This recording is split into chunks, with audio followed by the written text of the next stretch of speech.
Chloe Roberts' glass of milk was still warm when the 5-year-old vanished from a quiet neighborhood in Lafayette, Indiana. Population 47,300.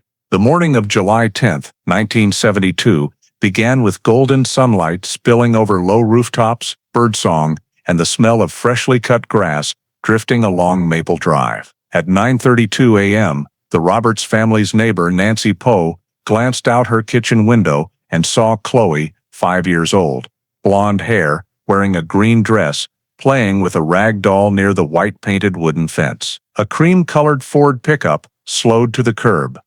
A man in a baseball cap leaned out to ask for directions, his voice blending with the breeze. Mrs. Poe turned away for just a moment to switch off the stove, and when she looked back, the front yard was empty. The rag doll lay on its side on the grass, a red ribbon caught on the fence, fluttering in the gentle summer morning wind. What happened in the minutes that followed would haunt Lafayette for nearly half a century. Before we dive deeper into the story, don't forget to subscribe to the channel and hit the notification bell so you don't miss the latest cases. In 1972, the state of Indiana, in the heart of the American Midwest, still carried the calm rhythm of a society that had just weathered a period of upheaval and quickly settled back into stability. Small towns clustered around factories, corn and soybean farms, painting a picture of safety and familiarity. Lafayette at the time was a typical middle-class residential area where people still greeted each other on their porches.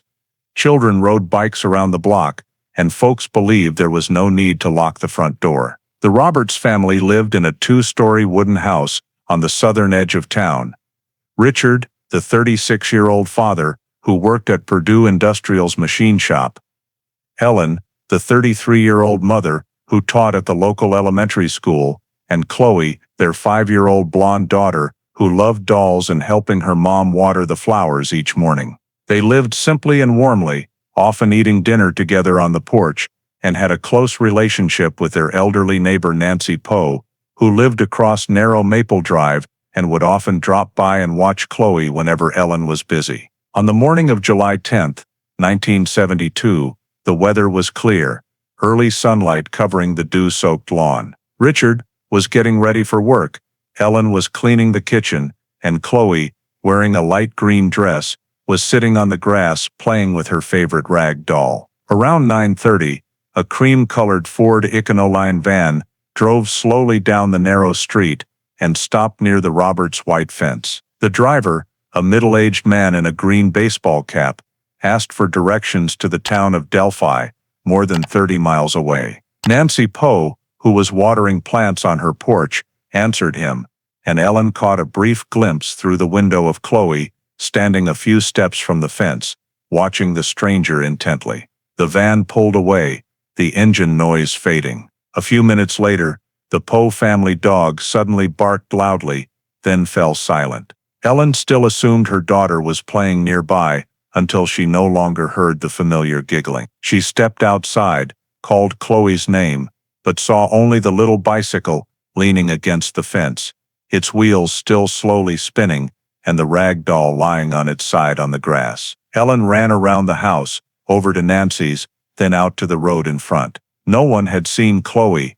Mrs. Poe said that just minutes earlier, a light-colored van had turned toward the main boulevard. Panic hit. Ellen ran back inside, searched every room, opened closets, checked the backyard, called her husband at the factory, then returned to the yard, crying and calling her daughter's name in vain. 10 minutes passed, no trace, no answer. When Richard got home, they and the neighbors fanned out across the block, checking ditches and storage sheds, but everything was silent. At 10:38 a.m., Ellen picked up the phone with shaking hands and dialed the Lafayette Police Department to report that her 5-year-old daughter had disappeared from their front yard. Police Chief Tom Keller took the call at 10:40 a.m. He was in the county office when the dispatcher transferred the line. A trembling woman's voice said, "My daughter is missing." Keller immediately sent the nearest patrol unit to the scene and drove over himself. Less than 10 minutes later, a police cruiser stopped in front of the White House at the end of Maple Drive. The once quiet street was now crowded with dozens of neighbors. Some tried to comfort a sobbing Ellen Roberts. Others walked around looking for clues. Keller stepped out of the car, ordered the crowd to disperse, and told anyone who wasn't family to leave the area at once. He had officers string crime scene tape from the front fence to the ditch at the top of the street, then radioed for more manpower to seal off all of Maple Drive. Initial notes from the mother's statement: Chloe Roberts, age 5, last seen between approximately 9:30 and 9:40 a.m. Keller wrote in his notebook, missing within a 10-minute window. 2 officers were posted to block both ends of the street. Another was assigned to check every vehicle entering or leaving the area. Surrounding houses were ordered to remain untouched. Richard Roberts, the child's father, had just returned from the factory, still wearing his work overalls with the shop logo, his face gaunt from the frantic drive home. Keller took him inside and went over the morning timeline again. When he left the house, which way he drove, whether he'd seen anyone suspicious. Richard recalled seeing a light-colored van driving slowly but hadn't caught the plate. Meanwhile, a female officer took Ellen's preliminary statement. She said her daughter had been playing in the yard with the doll while she washed dishes in the kitchen and had only looked away for a few minutes. When she came out, Chloe was gone. Neighbor Nancy Poe confirmed she had seen a man driving a cream-colored Ford Econoline stop in front of the house to ask for directions to Delphi. He was wearing a green baseball cap and had a Midwestern accent. Keller asked her to describe him further: height, any distinguishing features. Nancy estimated he was over 40, tanned, somewhat thin, and spoke calmly. No one else in the neighborhood remembered a license plate or any markings on the van. Keller sent 2 officers door to door, asking which direction the van had turned. A 12-year-old boy said he saw it head toward the main boulevard, but wasn't sure of the exact time. Keller ordered the forensics team to document the entire scene: photographs of the front yard, the little bicycle tipped over by the fence, the rag doll on the grass, and tire tracks near the back gate.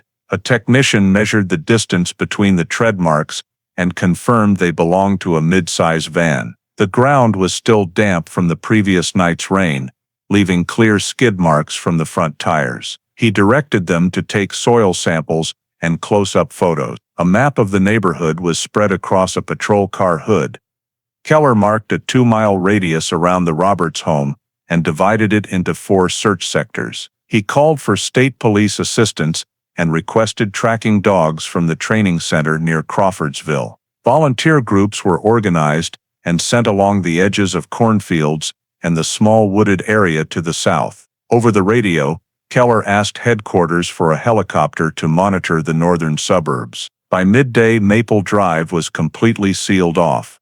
Only police, forensics, and the family remained. The atmosphere was tense, and so quiet the insects could be heard. One officer reported the ditch had been checked, no sign. Another group returned from the gas station at the top of the road.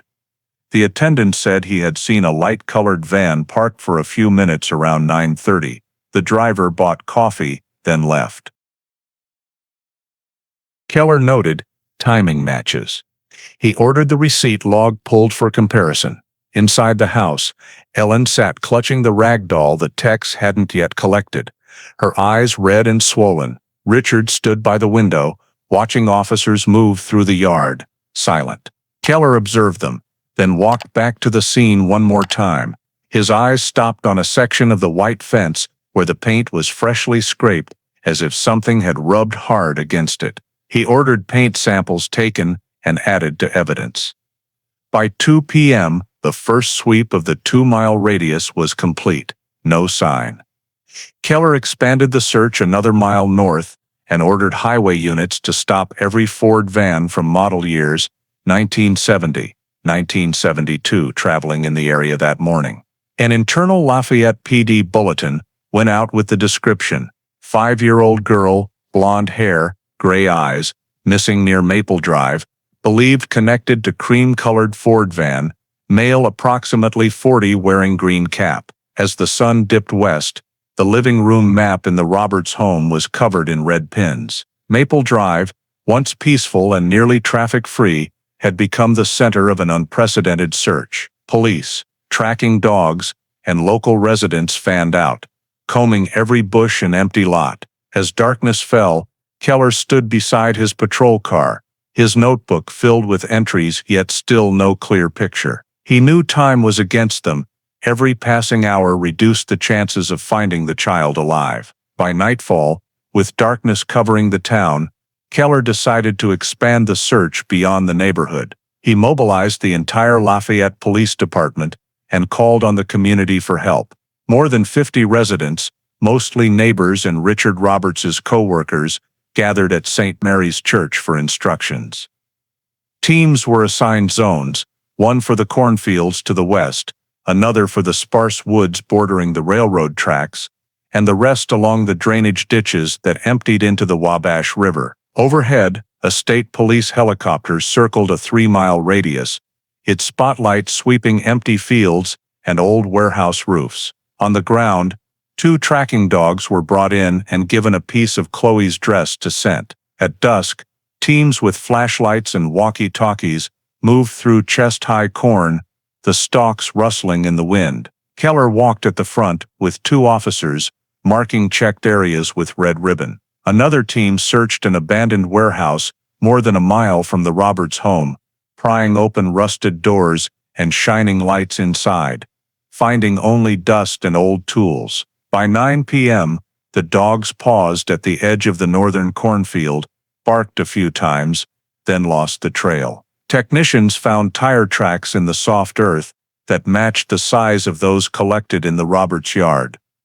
The wheelbase was identical to a Ford Econoline. Nearby were shallow men's shoe prints, heading toward a dirt road that led to the highway. Keller ordered the whole area photographed, the shoe print depth measured, and soil samples taken. There were no child's footprints alongside.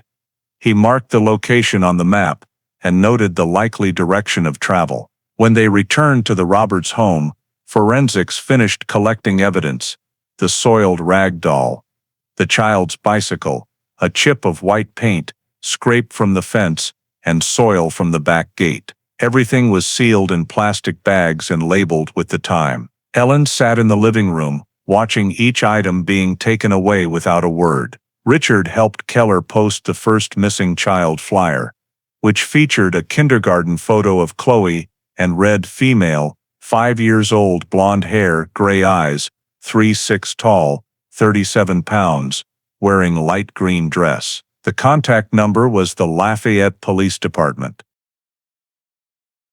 The next morning, flyers were distributed all over town: grocery stores, gas stations, the post office. Keller contacted neighboring departments for assistance. On the second day, more than 200 volunteers joined the search. A convoy of trucks carrying dive gear arrived to check small local ponds. A second helicopter from Indianapolis provided aerial surveillance and took infrared photos to detect movement. Every morning, Keller held a quick briefing at the Roberts home, updating the map with new red pins. The wider the search grew, the emptier the results. No clothing, no signs of a struggle, no cries for help ever heard. The only solid evidence remained the tire tracks and shoe prints, now enlarged and pinned to the bulletin board. While teams searched, Ellen and Richard were encouraged to stay temporarily with Ellen's parents downtown to rest, but they refused to leave. Ellen sat in the living room staring at the map covered in red lines. Nancy Poe brought food and said the southern woods had been fully swept, but yielded only adult footprints and dog tracks. On local radio, the disappearance became the top story. People called in with scattered tips. Someone claimed to have seen a cream-colored van cross the Wabash River Bridge that morning. Another said they met a man asking directions to Delphi, but when police followed up, everything was vague. Keller logged every tip, rated its credibility. Most were baseless. On the evening of the second day, he and the forensics team returned to the tire track site in the northern field and remeasured under vehicle headlights. The ground had dried, the grooves fading. A technician found tiny metal flecks inside one tread, possibly engine debris. Samples were sent to the lab. By the end of the third search day, the entire 3-mile radius around the Roberts home had been covered at least twice. The volunteer teams were exhausted. Keller called a temporary halt to consolidate data. The preliminary report read, "Victim not located, no signs of resistance, high probability victim removed from area by motor vehicle." He looked at the map with dozens of pins, concentric circles spreading outward like ripples from the spot where the little girl vanished. Not a single small footprint appeared from that point to the field's edge. Outside, Richard still walked the fence line with a flashlight. Ellen sat on the porch steps clutching the doll that had been returned after sampling, the yellow porch light falling on her blank face. Night fell. Maple Drive was bathed in the blue glow of police lights and the crackle of radios. The search continued, but everyone involved was beginning to understand they were facing a complete disappearance that left no trace of a child who, less than 2 days earlier, had been right there. After 4 days of fruitless searching, Chief Keller shifted focus to checking every light-colored Ford van in Tippecanoe County based on Nancy Poe's description. The DMV list showed 62 registered owners of matching vehicles in the area. Investigators were split into small teams that visited every address, noting vehicle details, plates, model year, and asking where the owner had been on the morning of July 10th. Most owners cooperated, providing work records or gas receipts. Some vans were towed in for paint and tire tread comparison with evidence from the scene. One name on the list caught Keller's attention, Gary Nolan, 42 years old, living just 2 houses from the Roberts family. He had been arrested in 1966 for child molestation, but released after completing probation. Nolan now worked freelance auto repair and regularly drove an older 1971 cream-colored Ford Econoline.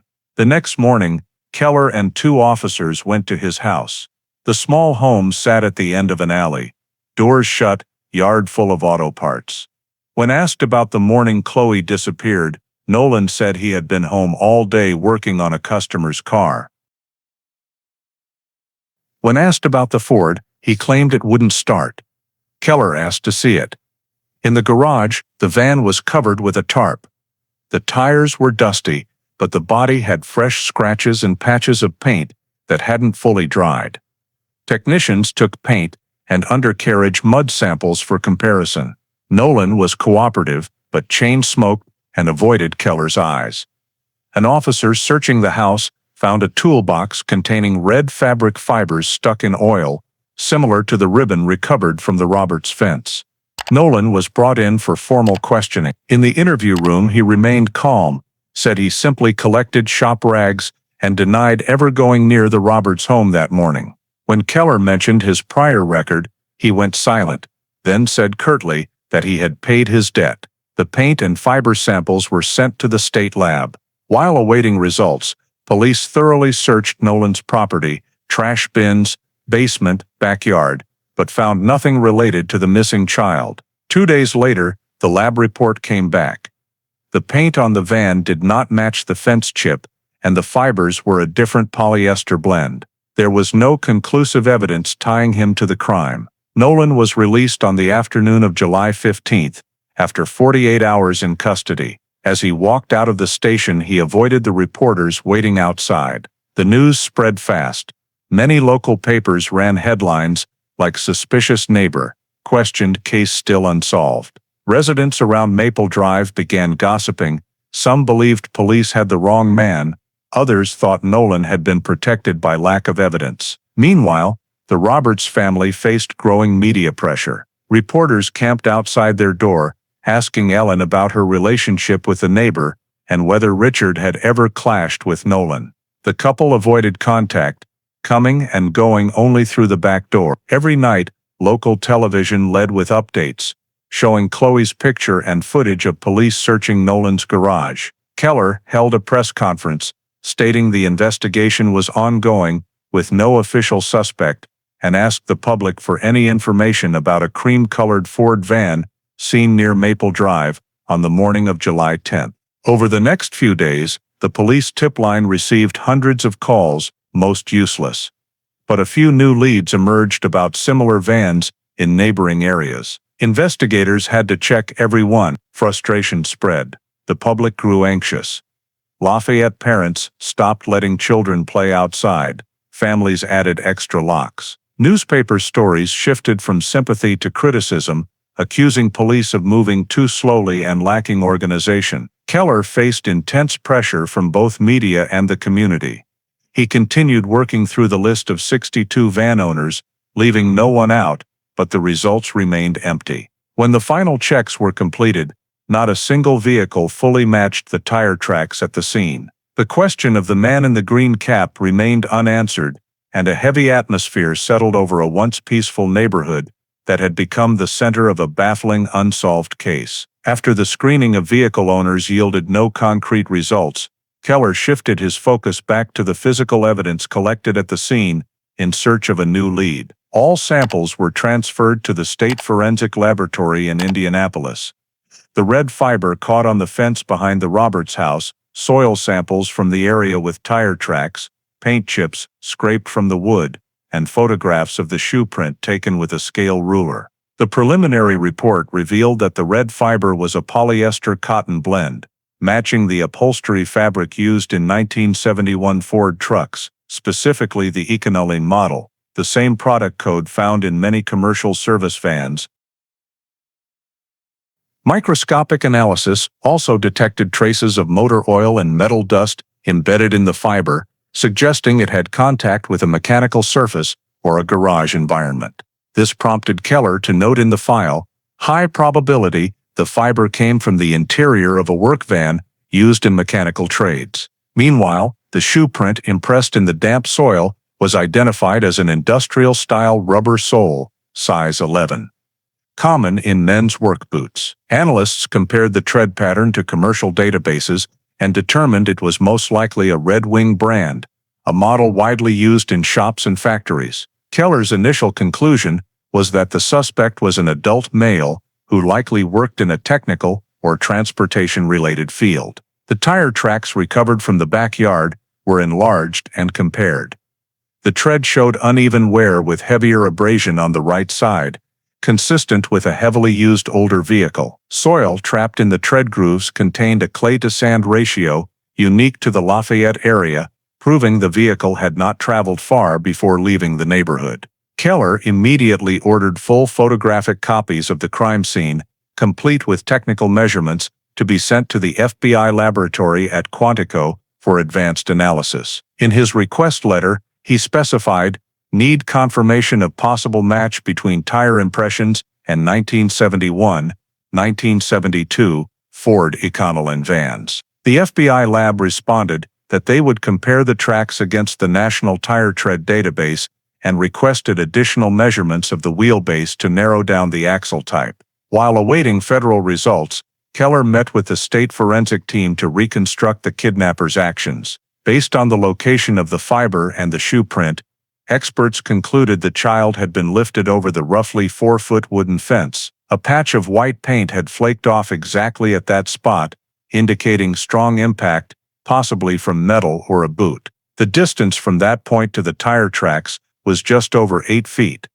close enough for an adult to carry the child over the fence and place her directly into the vehicle. Keller had the step height of a 1971 Ford van checked. It closely matched the height of the scrape paint, strengthening the theory that the victim was loaded into the van right there. The entire action was estimated to have taken no more than 10 seconds. The scene reconstruction report outlined the probable sequence.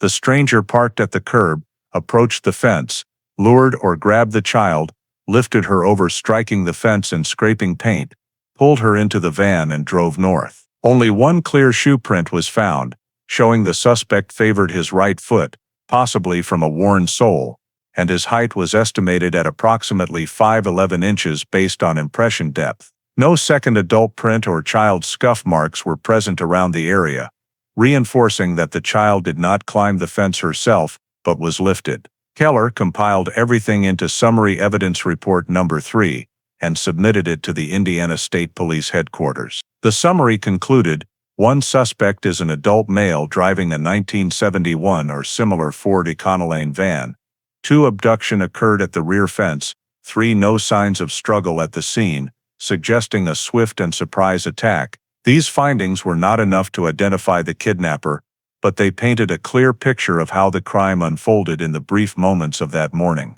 When Keller set the report down, he added one more line in his notebook. The entire event took place in absolute silence. All that remained were the mute pieces of evidence sealed in bags, waiting for the FBI to determine whether they could lead to the van that vanished from Lafayette on the morning of July 10, 1972. The evidence report sent to Quantico officially elevated the case to federal assistance.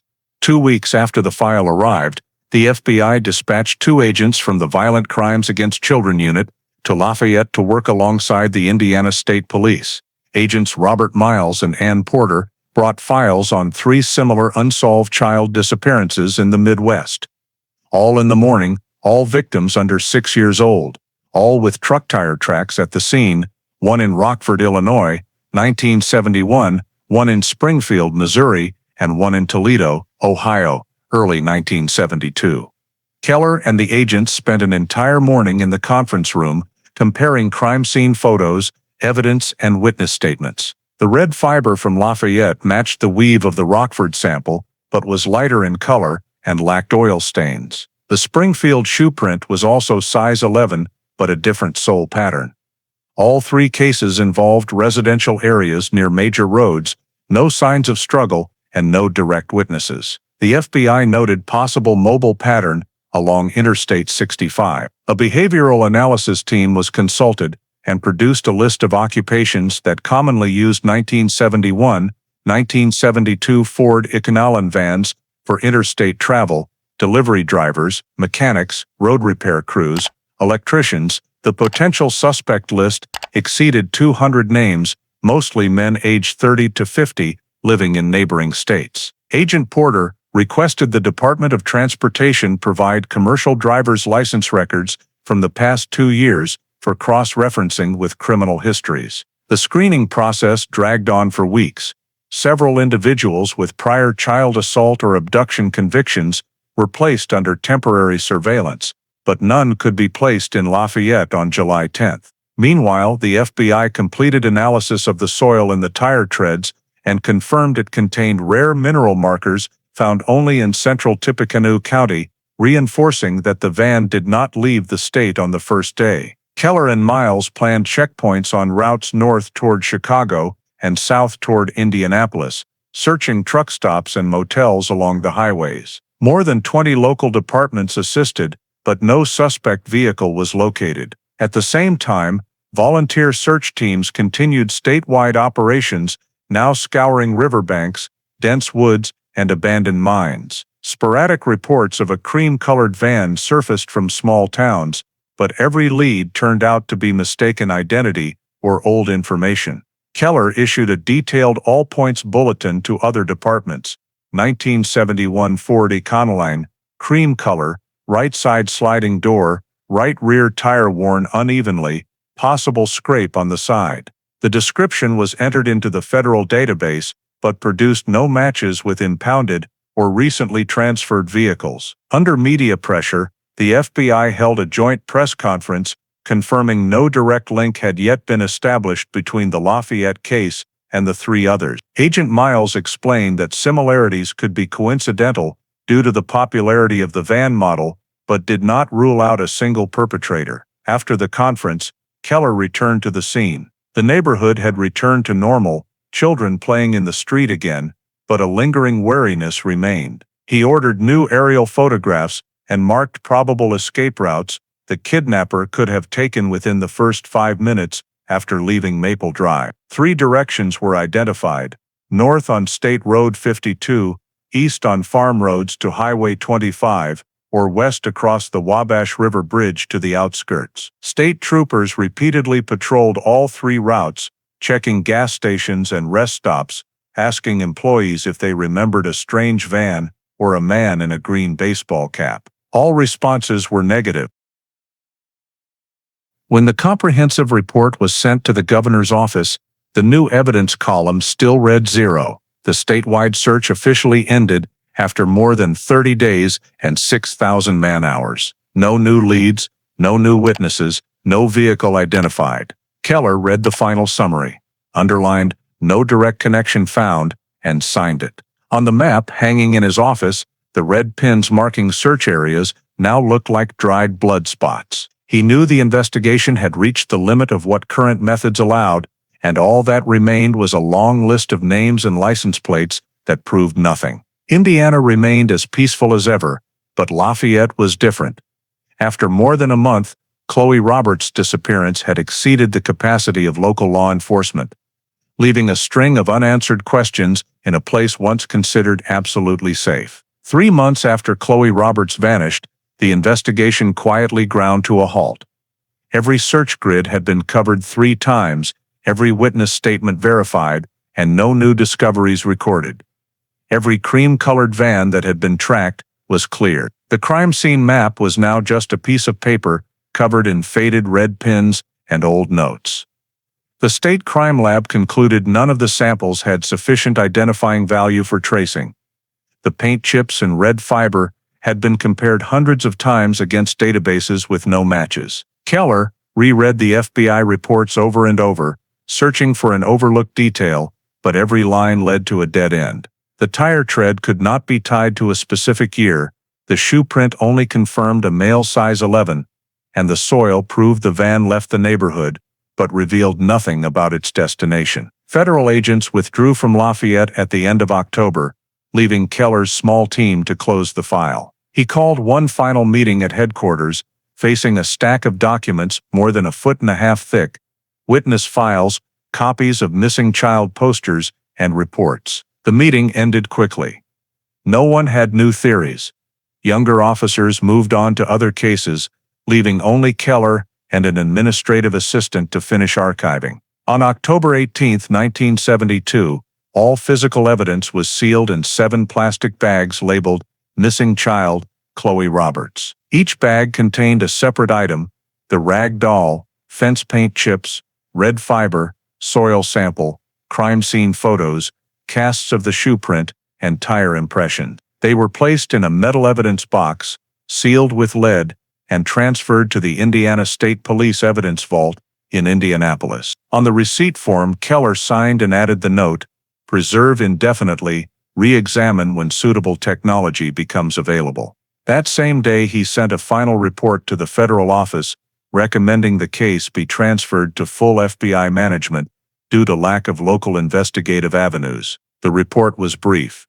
No further leads, no suspects, victim not recovered. Beneath the conclusion, he added 4 words: "Recommend federal review." Thereafter, the file was coded Cold Case Hash 1972 LF, the standard federal designation for unsolved child disappearances with no confirmed criminal evidence. While Keller completed paperwork, the Roberts family disintegrated. Richard returned to work, but lasted only a few weeks before taking extended leave. Ellen refused to leave the house on Maple Drive, sitting by the window every day looking at the yard where her daughter once played. She stopped teaching, avoided people, and only spoke when Keller visited with updates. He tried to keep a professional tone, but her eyes made empty phrases like, "We're still trying," impossible to say. Nancy Poe visited occasionally, bringing food and attempting distraction, but no one mentioned the child's name anymore. The press went quiet. The last article appeared on page 3 of the Lafayette Journal and Courier under the short headline, "Roberts' Disappearance, Still No Progress." By November, the neighborhood resumed its normal rhythm, children playing outside again, but no one let their kids in the yard alone. Ellen and Richard barely spoke. He started drinking heavily. She lived in silence. Keller kept the original missing child poster pinned to his office bulletin board, the photo of the blonde girl with gray eyes staring straight at the camera as a reminder. At year's end, the FBI sent formal notice that the case had been added to the federal unsolved docket and instructed Lafayette police to cease independent investigation. Keller closed the final folder. Its cover marked Case File 72 LAF, closed. In his duty log he wrote, 3 months, no evidence, no witnesses, no resolution. Everything silent. Outside, and early winter arrived. Snow covered the fence, where white paint was still chipped, hiding the last traces of that July morning. The Roberts house stayed shuttered, a single light glowing through the curtains in the living room, as if still waiting for something that would never return. In the state evidence vault, the metal box was placed on shelf 47, second row from the bottom. Its label would fade with time, beginning a long period untouched by anyone. Lafayette remained calm on the surface, but Chloe Roberts's disappearance had become a silent void in the town's collective memory. And for Keller, the only case for which he never found an answer. From late 1972 onward, the file-coded cold case hash 1972 LAF sat in the state evidence vault, and for the next 2 decades was almost never mentioned. The 1970s passed with new cases pulling investigators toward rising crime in the industrial region, and Chloe Roberts's disappearance gradually slipped into oblivion. Keller continued working for the Lafayette Police Department another 8 years before retiring, taking with him the brown-covered notebook containing his old notes. Occasionally, reporters asked him about it, but he had nothing to say beyond "We did everything we could." Maple Drive was later widened, new homes built, and the Roberts wooden fence removed when new owners moved in. Neighborhood residents changed. Only a few elderly people still remembered that morning and occasionally mentioned it as a sad memory. In the early 1980s, Richard Roberts transferred to another factory and sank deeper into alcohol. The loss destroyed his old routines. Every evening he still stared at the empty patch of yard where his daughter once played. In 1984, he died in a single car crash on his way to work, leaving no will. Ellen sold part of their assets and moved into a small house in downtown Lafayette. The Maple Drive house was sold to another family. Every trace of the case was erased, except for the photo of the little girl left hanging in the living room, because the new owners couldn't bear to take it down. Ellen lived alone, teaching part-time, avoiding public attention. Throughout the 1980s, whenever another child went missing in the state, reporters briefly mentioned Chloe's name as a typical unsolved case, but the stories were quickly buried among hundreds of others. In 1989, St. Mary's Church held a prayer service for missing and unfound victims. A black and white enlargement of Chloe's photo was placed on a wooden stand alongside dozens of others. From then on, it became a fixture in the church, reframed whenever the old one rotted. In the picture, the 5-year-old's gray eyes looked directly at the viewer, causing every churchgoer to pause for a few seconds. Keller, now in his 60s, sometimes visited, standing silently at the back pew,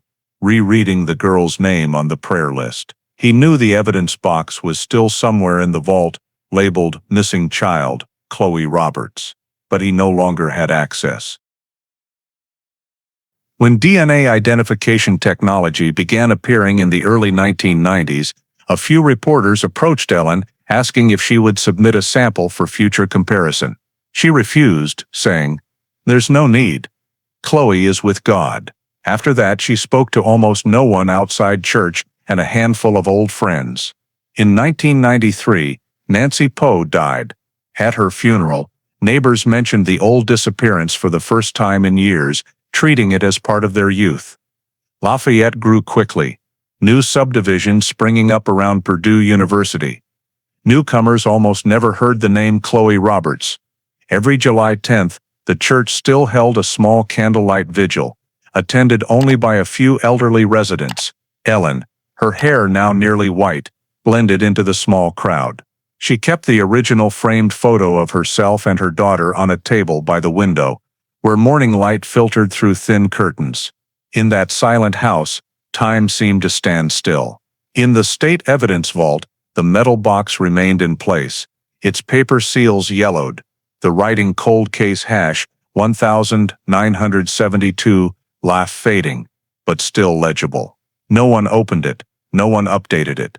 In the FBI system, the case was marked inactive, unsolved. An entire generation grew up never hearing the name Chloe Roberts. Everything remained only in the memories of a dwindling few, an indistinct story about a summer morning in Lafayette when a child vanished from a world thought to be perfectly safe, leaving behind only the photo in the church that was periodically reframed, yet forever showed the same 5-year-old face.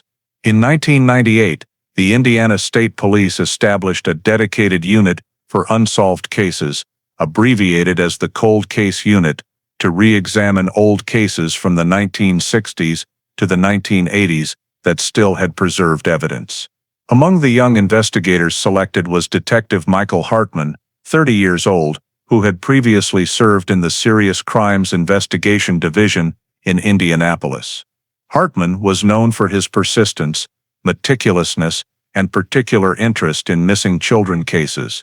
In the early days of his assignment, he and his colleagues were tasked with sorting through more than 200 old case files in the state headquarters archive, each stored in numbered metal boxes with handwritten notes. Amid the long rows of stacked steel cabinets, Hartman came across a box labeled Cold Case Hash 1972 Laugh, Missing Child, Chloe Roberts. He opened the evidence registry log and realized the case had never been re-examined since it was sealed in 1972. Inside the original file were still 7 intact evidence bags, preserved in stable conditions, a red fabric fiber, a piece of fence paint, a soil sample, a tire imprint cast, a shoe print, a doll, and crime scene photographs. All were sealed with lead seals, still bearing the signature of Chief Keller. Hartman read the entire old report, taking notes on the search process, the suspect list, the description of a cream-colored van, and realized that although the investigation at the time was quite detailed, it was limited by the primitive forensic technology of the 1970s. He paid special attention to Keller's conclusion: insufficient basis to identify a suspect, await future technology. After reviewing everything, Hartman decided to draft a proposal for reanalysis using modern techniques. He presented to his superiors the possibility of recovering DNA or trace evidence from the old items. The leadership approved and assigned him to lead the pilot project for the first 10 cases, including Chloe Roberts, because the evidence was still intact. Hartman brought the file to the temporary office of the Cold Case Unit in Indianapolis and reorganized the sequence of events chronologically. He used a new scanner to digitize all documents and entered them into the newly launched National NamUs database. Each piece of evidence was given its own code, and evidence photos were tagged with storage coordinates.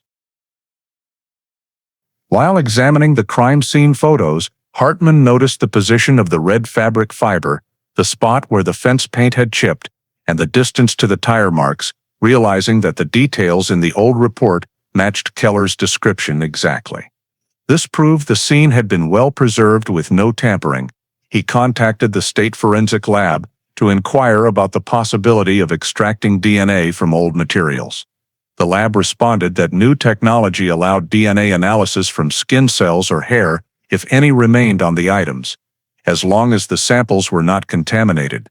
Hartman immediately submitted a formal request to test all evidence in the Roberts case, especially the fabric fiber and the doll, due to the high likelihood of direct contact traces with the suspect. He also requested permission to test the soil and paint samples against the FBI's newly updated automotive materials database. While awaiting approval, Hartman recontacted witnesses listed in the file, but most had moved away or passed away. Keller, then 78 years old, was retired in Fort Wayne. Hartman visited him at home, bringing a copy of the original file. The meeting was short but significant. Keller confirmed everything in the report was accurate, and he still believed the case involved a 1971 Ford van. When Hartman asked if he remembered any detail he hadn't had time to record, Keller just shook his head and said, "We were only missing one thing: time." That sentence made Hartman even more determined. At the end of 1998, the re-examination request was approved. The evidence bags were unsealed in the presence of a legal representative and lab personnel. Hartman personally supervised the process and recorded everything on video. The red fabric fiber was divided into 3 small parts: one for chemical composition testing, one for DNA extraction, and the remainder kept as the original sample. The doll was scanned with ultraviolet light for biological traces, then swabbed at the collar area where the victim's hands might have touched when pulled. The soil sample was tested for mineral content and checked for residues of mechanical materials or engine oil. In parallel, Hartman compiled a list of everyone who had been investigated within a 5-mile radius of Maple Drive in 1972 and entered the data into the system for future DNA comparison. He clearly felt the gap between the two eras of investigation. New techniques opened unprecedented opportunities, but the old files were too fragmented, and many people were no longer alive to answer questions. Still, discovering a case from more than 25 years earlier that still had sufficient evidence made him believe the chance of finding the truth was not yet lost. On the last day of 1998, when signing the evidence transfer confirmation to the lab, Hartman added in his personal notebook, "Every story has an ending, even if sometimes it has to wait decades to be finished." The analysis results from the Indiana State Lab were returned to the Cold Case Unit office after nearly 3 months. Hartman opened the thick envelope and read every page of the report. The first line clearly stated, "The red fabric fiber contains SAE-10W40 engine oil with high molybdenum additives, commonly used in mechanical workshops in the early 1970s. In the additional notes,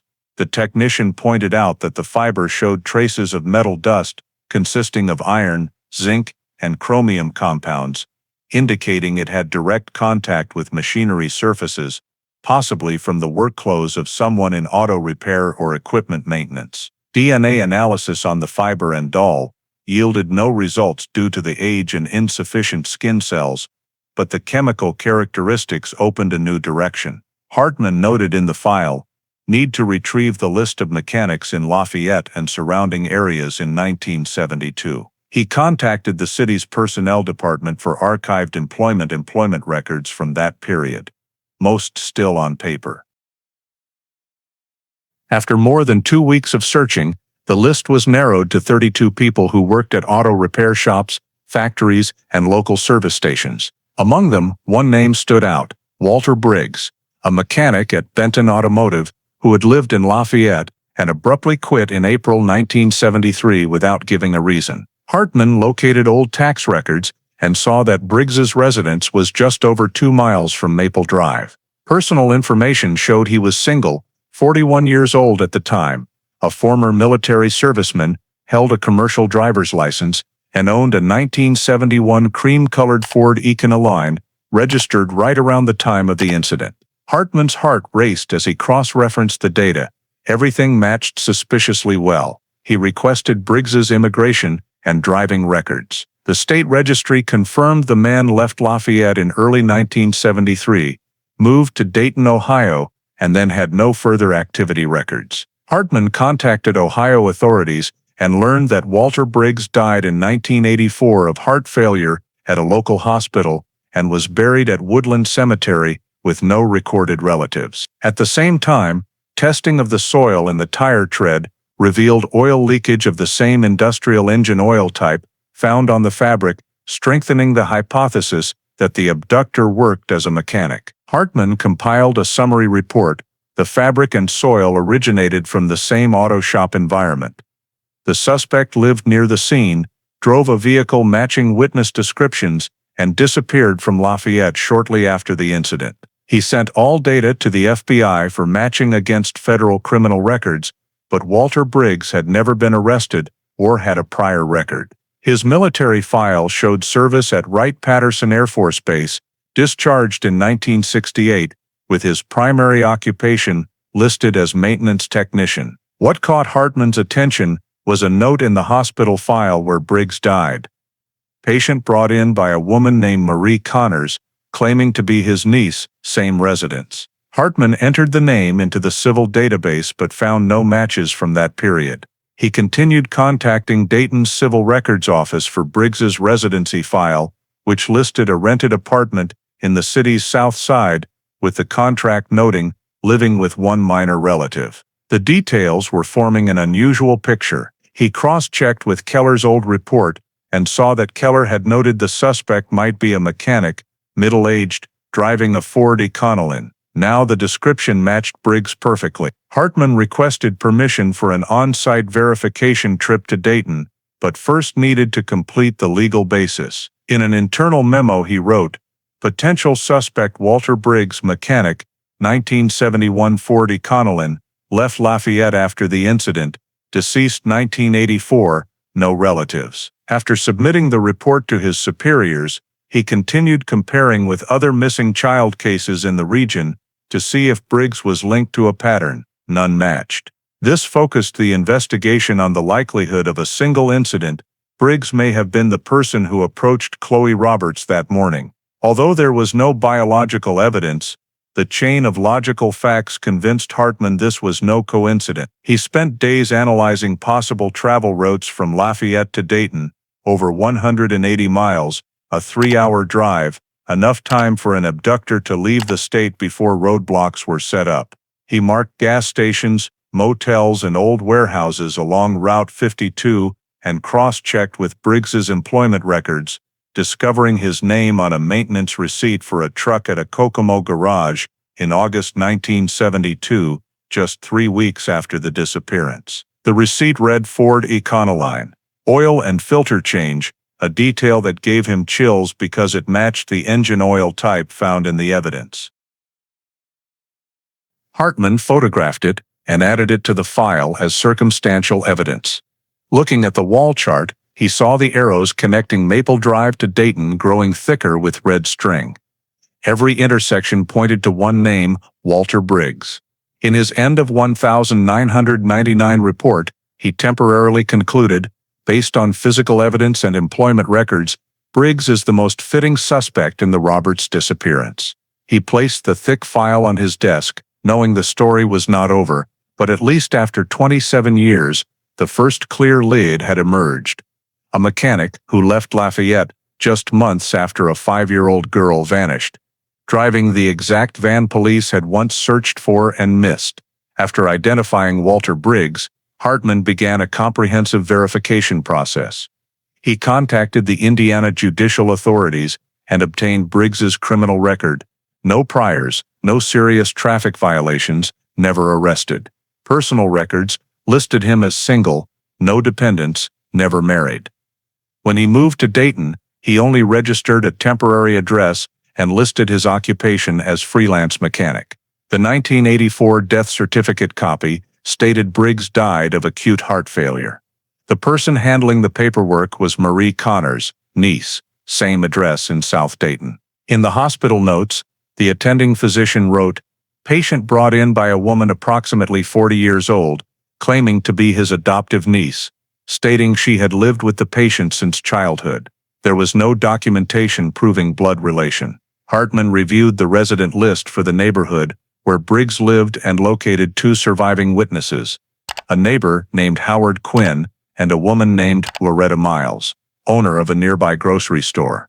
Mr. Quinn, interviewed by phone, said Briggs kept to himself, was quiet and gentle, often worked in the garage behind the house, and rarely socialized. However, he clearly remembered one detail. Around the summer of 1973, Briggs appeared with a little girl about 6 or 7 years old, blonde hair, fair skin, who called him Uncle Walt. They lived together for several years.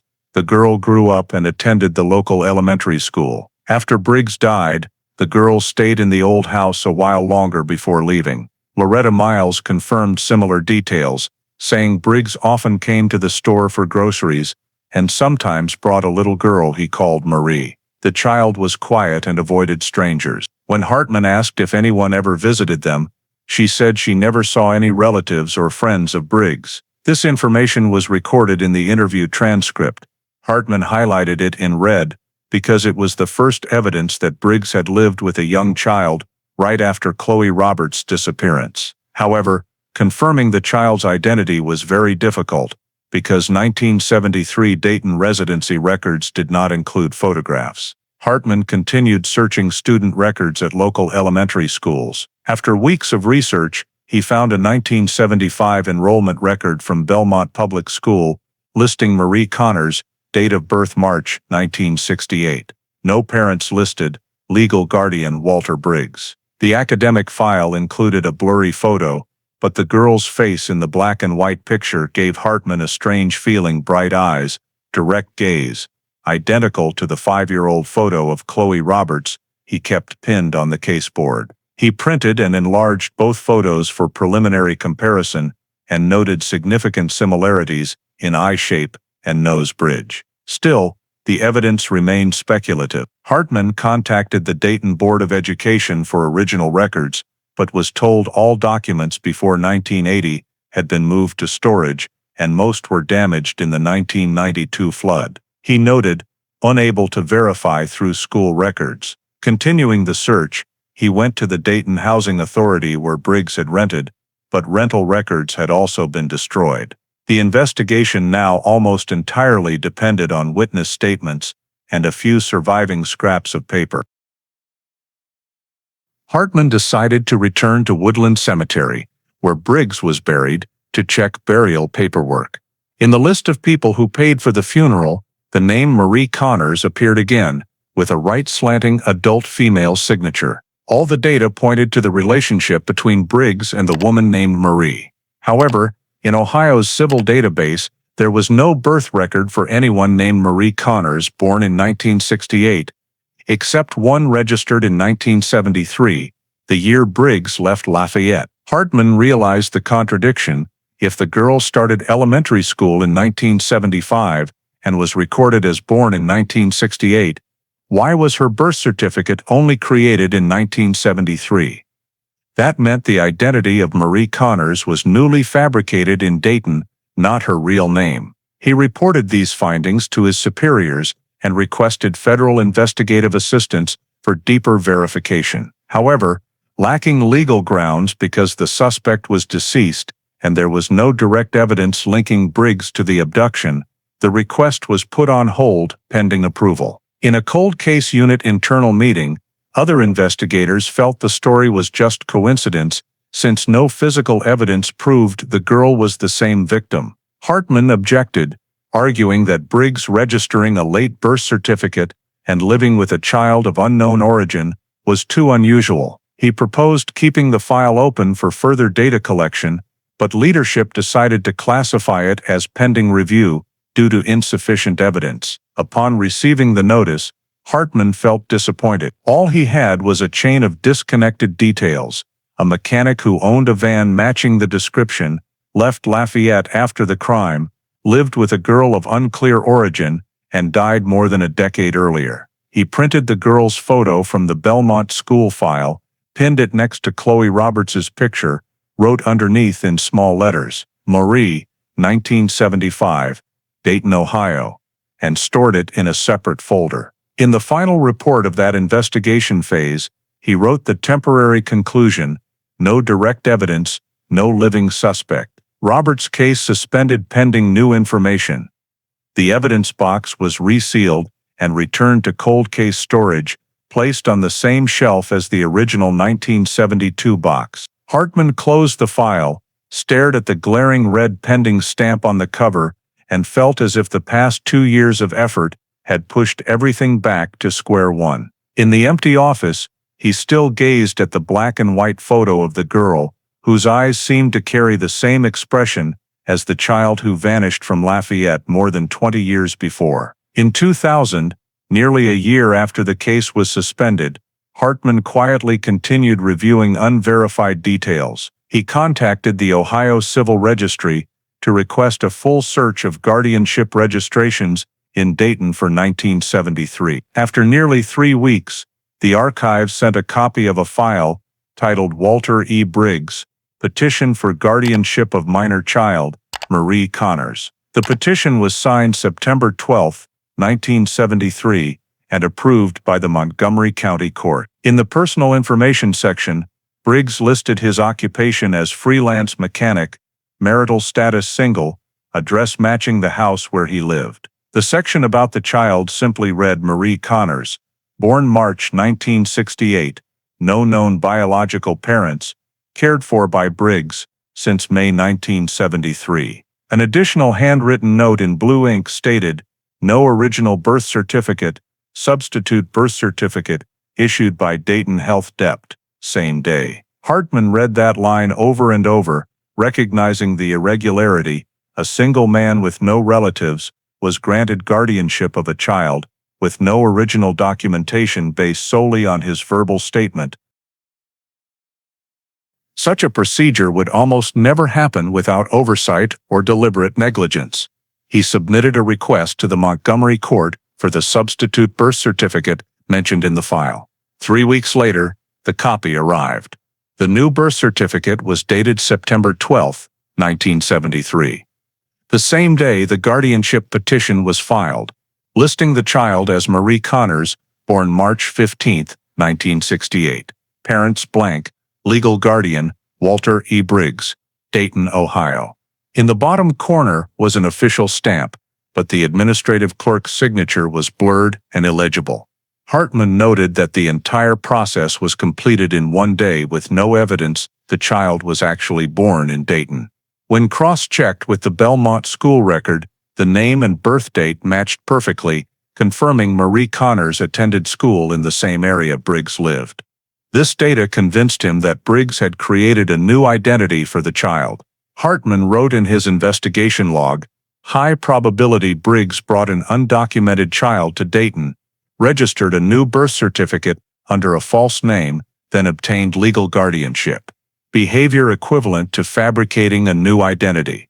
To strengthen his conclusion, he visited the Dayton Health Department office that kept original birth registries.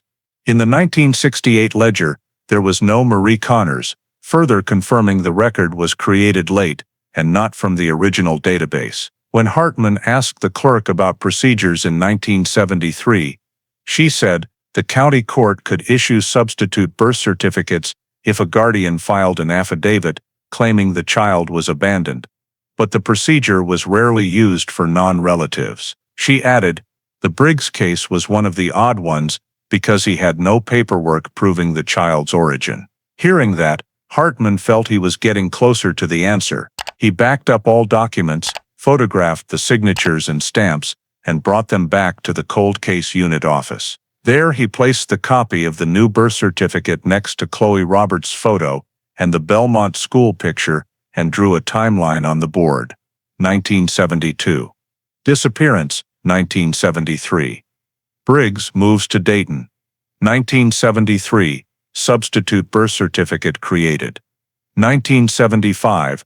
Girl starts elementary school. Every milestone connected seamlessly. In an internal meeting, Hartman presented the findings, arguing that Marie Connors could be the victim Chloe Roberts under a new identity. Some colleagues remained skeptical, suggesting Briggs might have adopted an orphan. Hartman countered by pointing out there was no confirmation from any social welfare agency. He also found another handwritten note in the county file.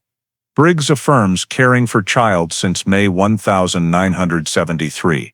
No additional documentation, meaning the court approved, based solely on his word. That was evidence no third party ever verified Marie's origin. Hartman prepared a detailed report to the cold case unit commander, asserting the link between Briggs and the child of unknown identity was the first direct connection to the Roberts case. However, confirmation required biological evidence. He wrote in the report, if victim samples or relatives are still available, DNA comparison could be conducted with anyone carrying the Connors name in Dayton. Throughout the compilation process, Hartman could not shake the feeling that the scribbled lines on the birth certificate were a desperate attempt by someone trying to legitimize something wrong. At night, sitting alone in front of the caseboard, looking at the yellowed old photos, he saw two nearly identical pairs of eyes, a 5-year-old girl who disappeared in Lafayette, and a 6-year-old child registered under a new name in Dayton,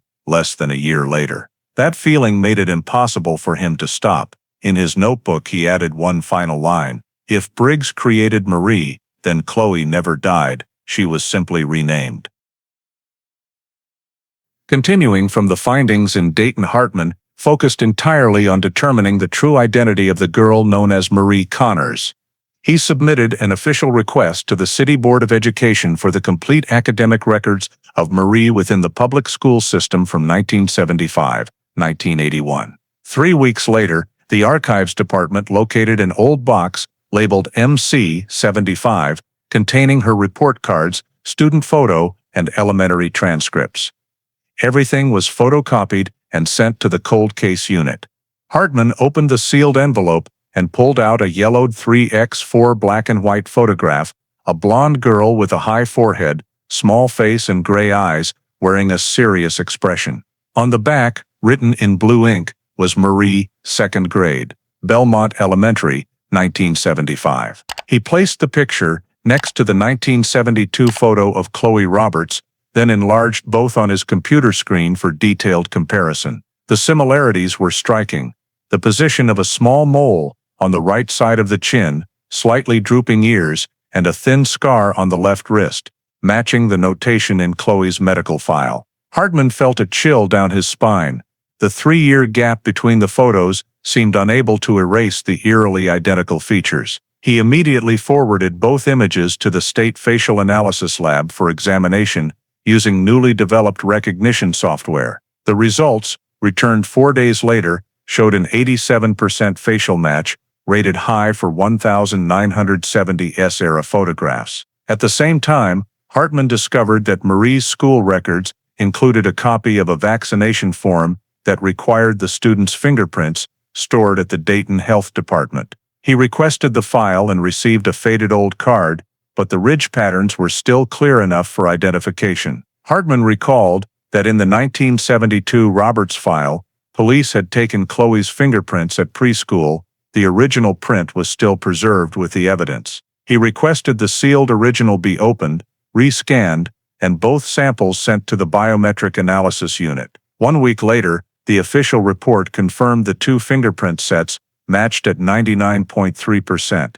Statistically impossible by chance. This evidence turned suspicion into near certainty. Hartman presented the documents to his superiors, requesting a federal warrant to conduct DNA comparison for absolute identity confirmation. He needed FBI cooperation because the original victim was registered in the National Missing Persons Database (NAMUS). When the file was transferred, the FBI requested a biological sample from the victim's relative for comparison. Hartman recontacted Lafayette, where Ellen Roberts, Chloe's mother, was still alive, now in her 60s. He called through the local police department and asked them to arrange a meeting to collect a blood sample. The call was brief but emotional.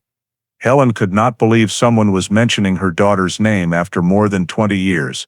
She agreed immediately. Hartman noted in his log, May 6, 2000, victim's mother DNA sample collected. The entire testing process would take about 6 weeks. During that time, he continued gathering data on the life of Marie Connors. School records showed she was a good student with high grades and few absences. In 1980, after finishing 7th grade, there was a note, transferred due to change of residence. No next school was listed. Hartman traced Briggs's old address and learned the house had been sold in 1985 after his death. The subsequent owner remembered a young woman around 20 who moved out with a few boxes. This piece of information made him think, if Marie was Chloe, she had grown up normally under a false identity without ever knowing. Hartman shared the discovery with neither the press nor colleagues outside his small team, wanting to keep the results confidential until testing was complete. He stored all documents in his personal locked cabinet, labeled Roberts-Connors Correlation. Every evening he still looked at the board where the photos of Chloe and Marie sat side by side, with a small note between them that read awaiting DNA confirmation. In the summary report to his commander, he concluded, biometric and administrative evidence confirms high probability that Marie Connors is the same person as Chloe Roberts. Awaiting DNA confirmation for official conclusion. When he sent the file upward, Hartman knew he had crossed the line from inference to fact. Every piece of data, from age and timing of appearance to photographs and fingerprints, pointed in only one direction. He added a final line in his investigation journal. If the DNA matches, the 28-year missing person case from Lafayette will have its first answer since July 10, 1972. Many years passed after Hartman submitted his final report. The Roberts-Connors file remained in the cold case archives, marked pending DNA results. Delays were caused by changes in the national storage system. Ellen Roberts's old blood samples were preserved in the database, but no specific comparison request had been processed. Hartman retired from the force in 2009, but before leaving he handed the entire file to the FBI and attached a personal note. When consumer genetic testing technology advances, submit the Roberts sample to civilian databases. That note was kept intact in storage. In 2018, more than 18 years after Hartman's investigation, a breakthrough arrived by chance. In Dayton, Ohio, a 50-year-old woman named Marie Connors, the same person once listed as Walter Briggs's niece, received a birthday gift from her daughter. A gene-linked DNA ancestry kit, a popular service for tracing heritage. Marie had few clear childhood memories. She only remembered being raised by a man she called Uncle Walt in a small suburban house. As an adult, she had never seen her original birth certificate and believed she was born in Dayton. When she first held the gene-link kit, she simply wanted to learn which European roots she carried. The saliva sample was mailed, and weeks later the gene-link system flagged an anomaly. Her genetic code matched 99.8% identical to a decades-old sample in the national database, that of Ellen Roberts, the mother who reported her daughter missing in 1972. An alert, high-confidence match, missing person database appeared on the server. Per policy, the company immediately notified the FBI through the Gene Connect portal used for missing person matches. On March 12, 2018, the FBI office in Indianapolis received the hit. A team of agents was dispatched to Dayton to verify the identity of the woman whose genetic code matched cold case hash 1972 LAF. When they knocked on the door of the modest house where Marie Connors lived, she had no idea why she was being asked about a name lost to time, Chloe Roberts. After confirming her personal identity, the FBI requested a fresh blood sample for retesting with modern generational comparison methods. The federal lab results returned 2 weeks later, showing a near-perfect 99.8% match between Marie's sample and Ellen Roberts's archived DNA. The graph displayed on screen showed every pair of the 22 markers aligning perfectly. The report stated, "Results establish mother-child biological relationship with high confidence. Random match probability effectively 0. Simultaneously, investigators compared Marie's stored fingerprints with Chloe's 1972 originals for physical confirmation. Everything matched. The federal agency officially concluded that the woman known as Marie Connors was Chloe Roberts, the child abducted from Lafayette in 1972. The identity confirmation document was signed by the regional FBI director on April 2, 2018, closing more than 46 years of uncertainty. Immediately afterward, the FBI launched a reinvestigation program, coded Reopen File. Roberts Case Review 2018. Agents were ordered to re-examine all old records, re-interview any surviving witnesses, and trace every remaining lead related to Walter Briggs. In Lafayette, the news quickly reached the local police department. Most original investigators had retired or passed away. Only a few paper files remained in storage. Those who still remembered the name Chloe Roberts could not believe the notification. The child missing for 46 years had been found alive. The FBI coordinated with Ohio authorities to examine the legality of the documents Briggs filed in 1973. Results showed every guardianship papers and the substitute birth certificate for Marie Connors were entirely fabricated using non-existent information. They further verified through the hospital where Briggs died that he had listed Marie as his adopted niece. But no one had ever validated the relationship. Legally, Briggs's 1973 actions were classified as kidnapping, concealment, unlawful adoption. The reinvestigation report detailed the full sequence: abduction in Lafayette, transport to Dayton, creation of false birth certificate, and raising the child in his private home. Every detail matched Hartman's 1998 findings. In the summary sent to Washington, the case agent wrote, "Case solved by genetic genealogy confirmation. Victim located alive. Ellen Roberts, then 82, was notified first, through an official FBI call. She sat silently in her Lafayette nursing home for several minutes, unable to speak, then asked only one question. "Is my little girl really alive?" On the other end of the line, the agent confirmed, "Yes, ma'am. The DNA is conclusive. You are the mother of Marie Connors." That answer ended half a century of waiting for the elderly mother. In Dayton, the FBI held a formal meeting with Marie to explain the test results and investigation. When told her DNA matched a mother in Indiana, she could hardly believe it. She said her earliest memory was around age 6, living with a man she called Uncle Walt, with no images or stories of biological parents. The papers Briggs left after his death all stated he was her legal guardian. She had always believed she was an orphan. When the FBI presented the timeline, date of disappearance, year of arrival in Dayton, forged birth certificate, and 99.8% DNA match, she sat motionless, hands gripping the table edge, eyes drifting toward the window where afternoon sunlight poured in. More than 40 years lived under a name that was not hers, suddenly collapsed into a few pages, and the figure 99.8%.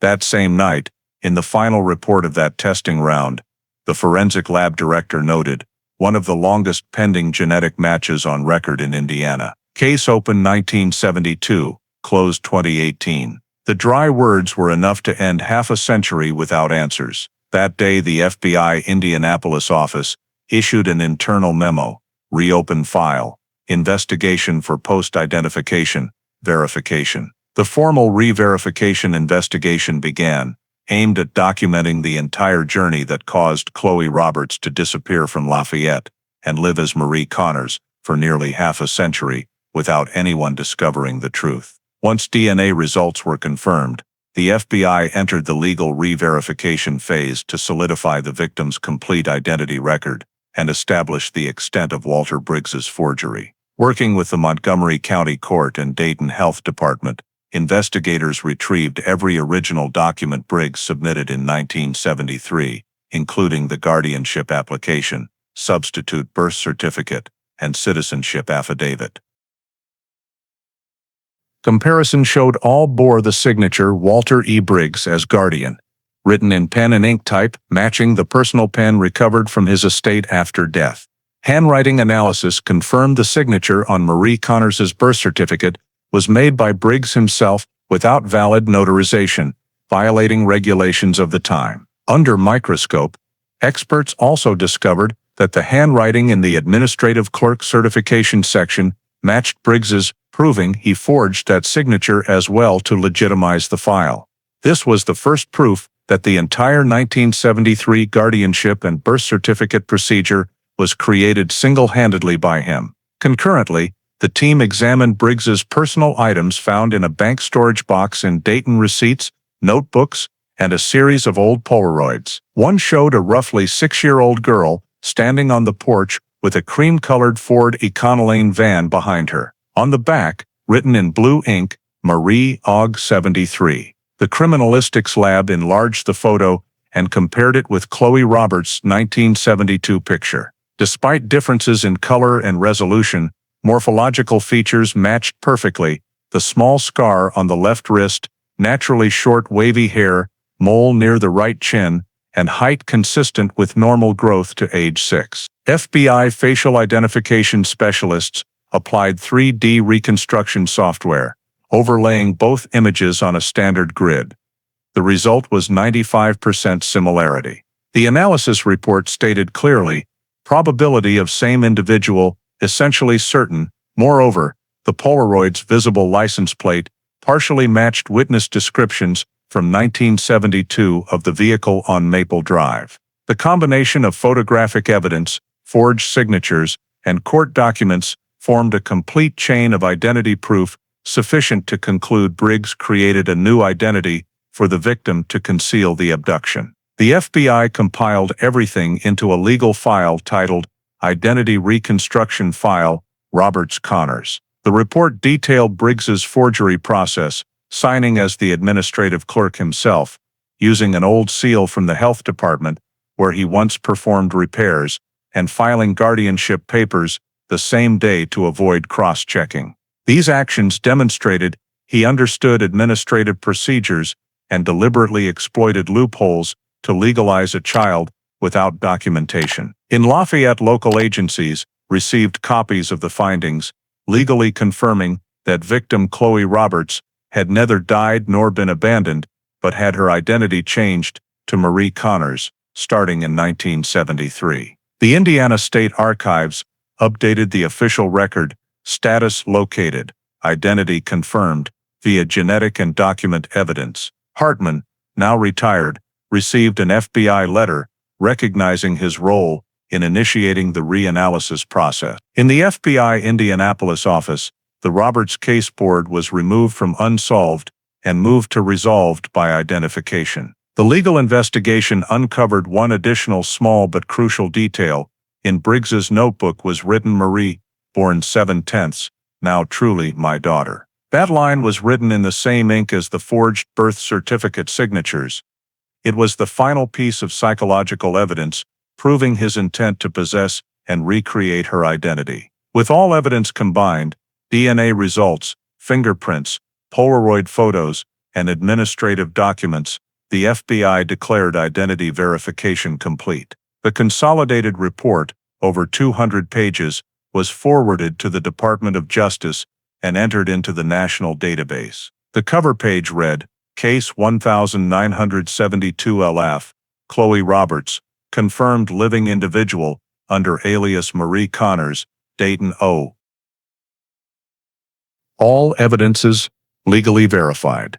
After 46 years, the disappearance once sealed as cold case hash 1972 LF now had sufficient legal basis to close the identity confirmation phase, clearing the way for the next stage, fully clarifying the actions of the man known as Walter Briggs and how he kept that secret hidden for half a century without anyone noticing. Once identity was confirmed, the FBI conducted a formal recorded interview with the woman still legally named Marie Connors, who now knew she was Chloe Roberts. The session took place at the Dayton Regional Office with 2 agents, a psychologist, and legal counsel present. Chloe, age 51, agreed to describe the fragmented memories that remained from childhood, most obscured by large blank periods. She clearly remembered a summer morning when a man picked her up in a light-colored van. He told her her parents had died in an accident and that he had been tasked with taking her to live with her only remaining relative.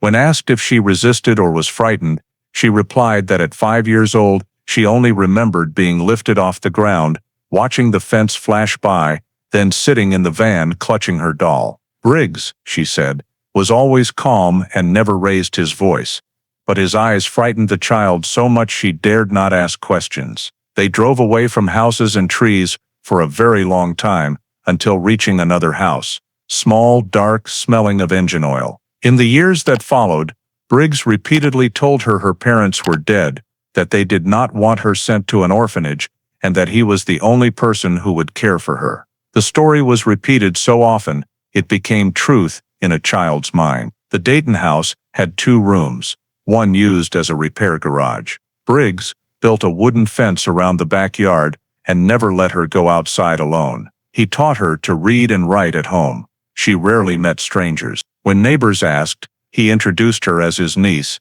who came to live with him after her parents died. The girl believed the story completely. In her statement, Chloe described Briggs as quiet, working all day in the garage, sometimes gentle but absolutely controlling. He never allowed her to leave the house alone, only accompanying her to buy groceries. She recalled that every evening he read her stories about family, emphasizing that he had saved her from a terrible place and that no one else out there wanted her.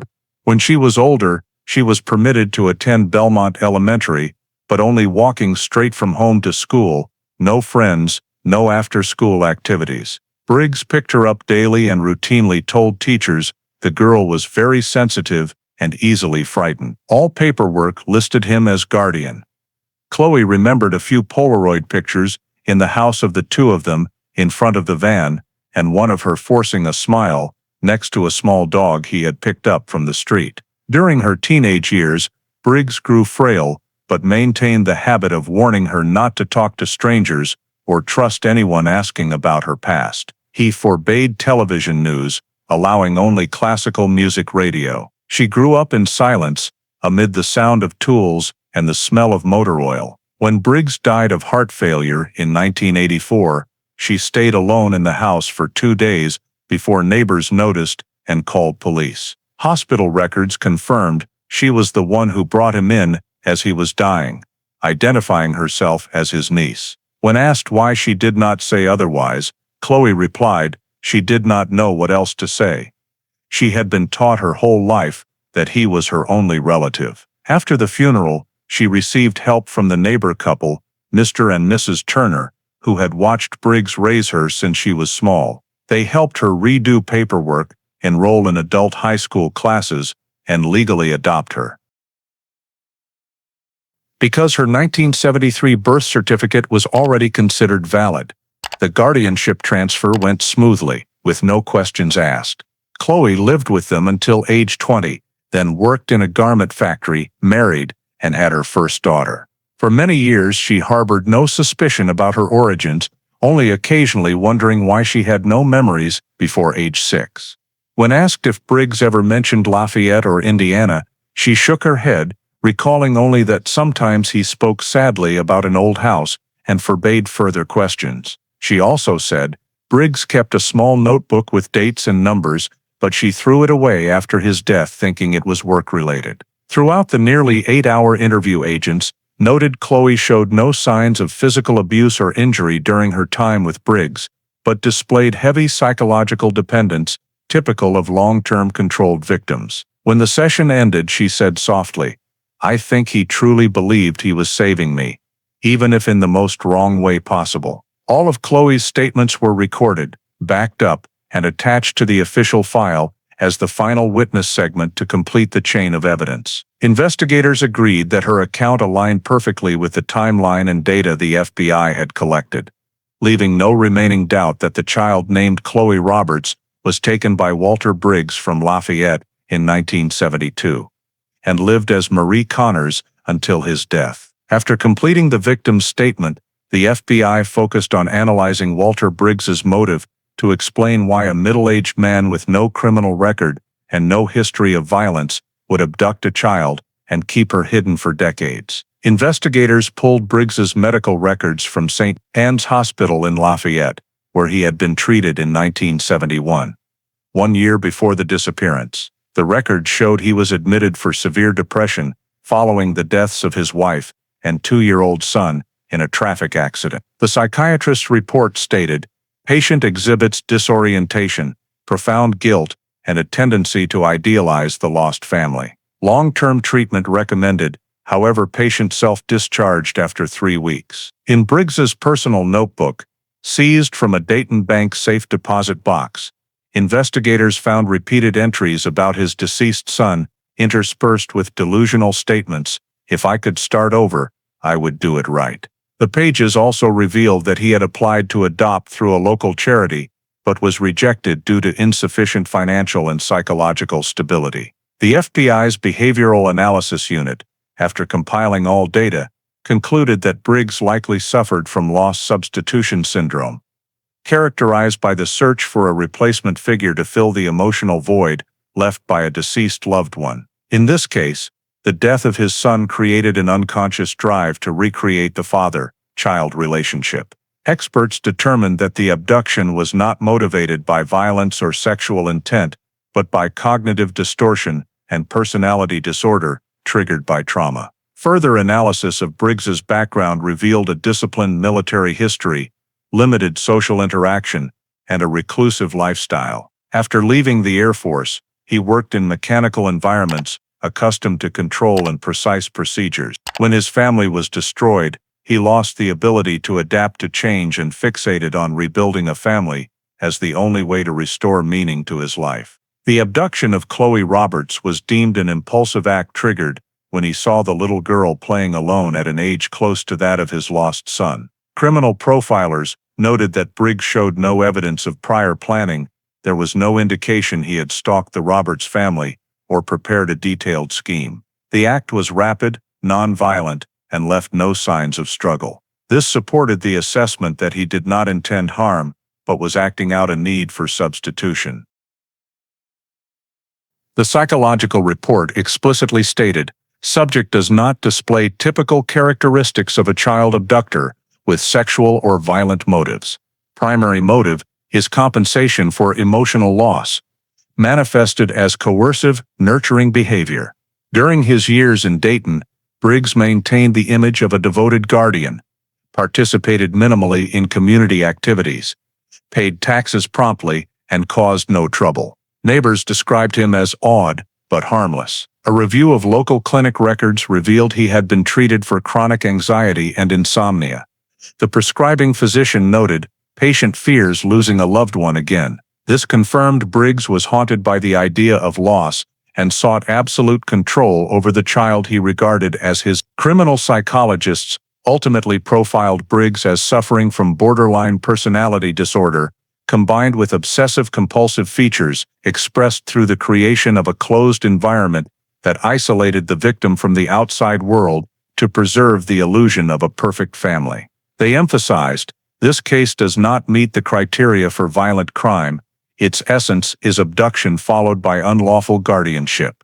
The accompanying legal report confirmed no evidence of physical or sexual abuse during the entire period Briggs raised the victim. For prosecutors, this placed the case in the rare category of psychological social crime. The FBI assessed that Briggs's forging of documents and maintenance of a false identity for 11 years demonstrated a high degree of calculation, yet it was driven by emotional rather than criminal or profit-oriented motives. After his death, he left no significant estate, only a few old belongings, photographs, and notebooks. The lead behavioral analyst noted in the final summary, "Briggs did not act like a criminal aware of legal consequences.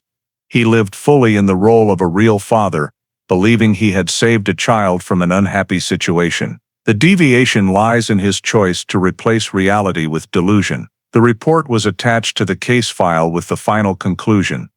Motive substitution for emotional loss. Charges confirmed, kidnapping and unlawful guardianship. No evidence of violence or abuse.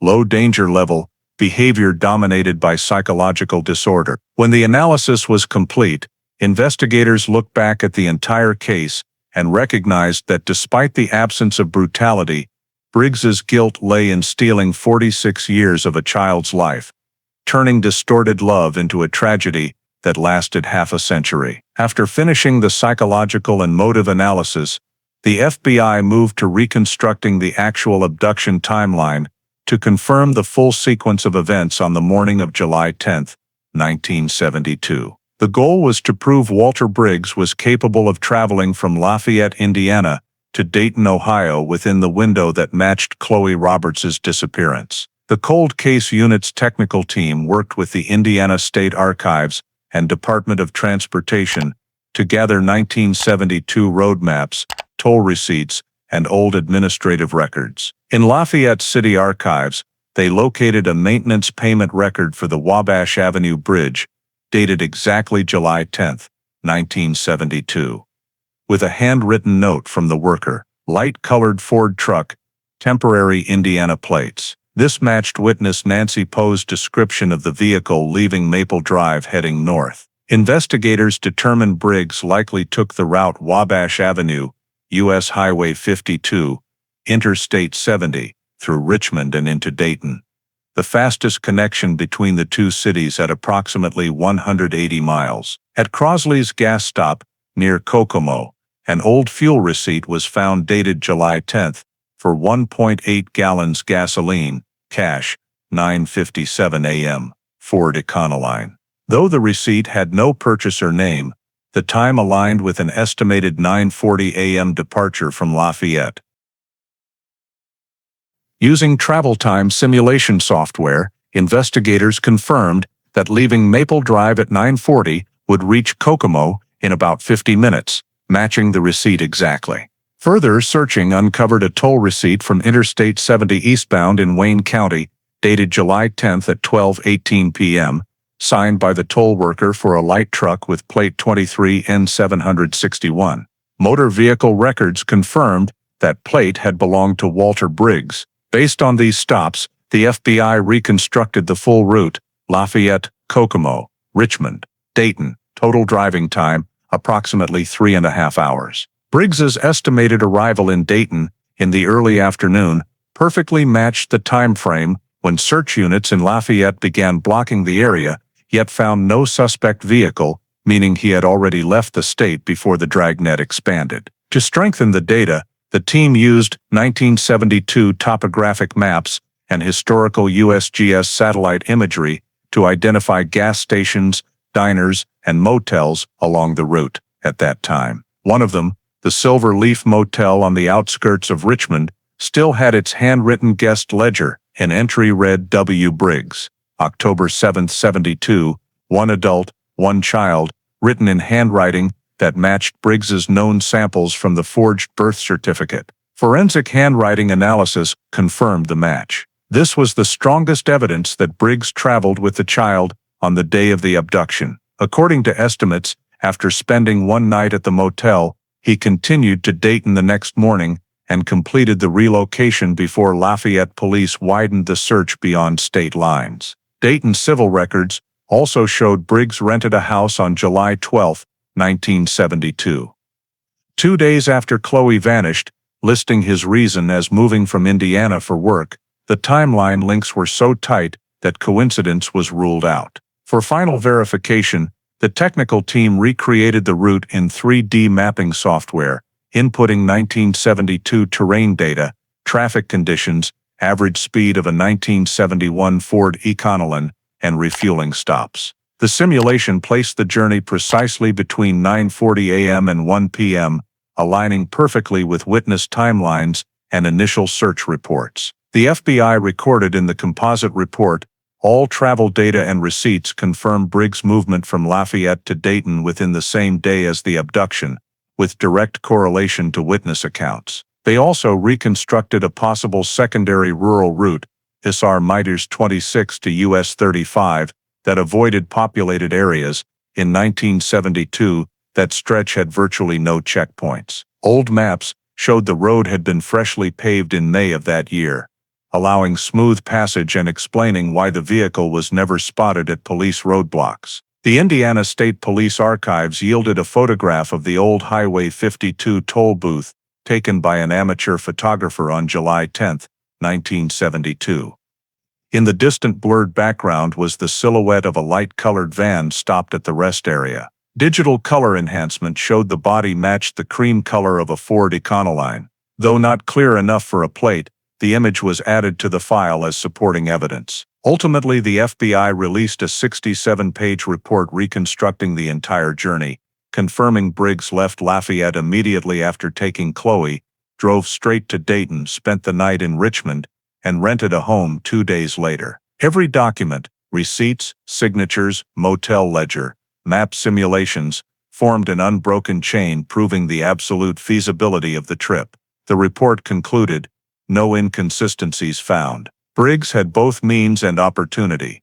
Timeline consistent with abduction window. After more than 40 years, the route that had once been only a hypothesis in Keller's notes was now fully substantiated by physical evidence and documentation, clearly retracing the path that took a 5-year-old girl out of Lafayette on a quiet summer morning in 1972 and erased her from the world for half a century.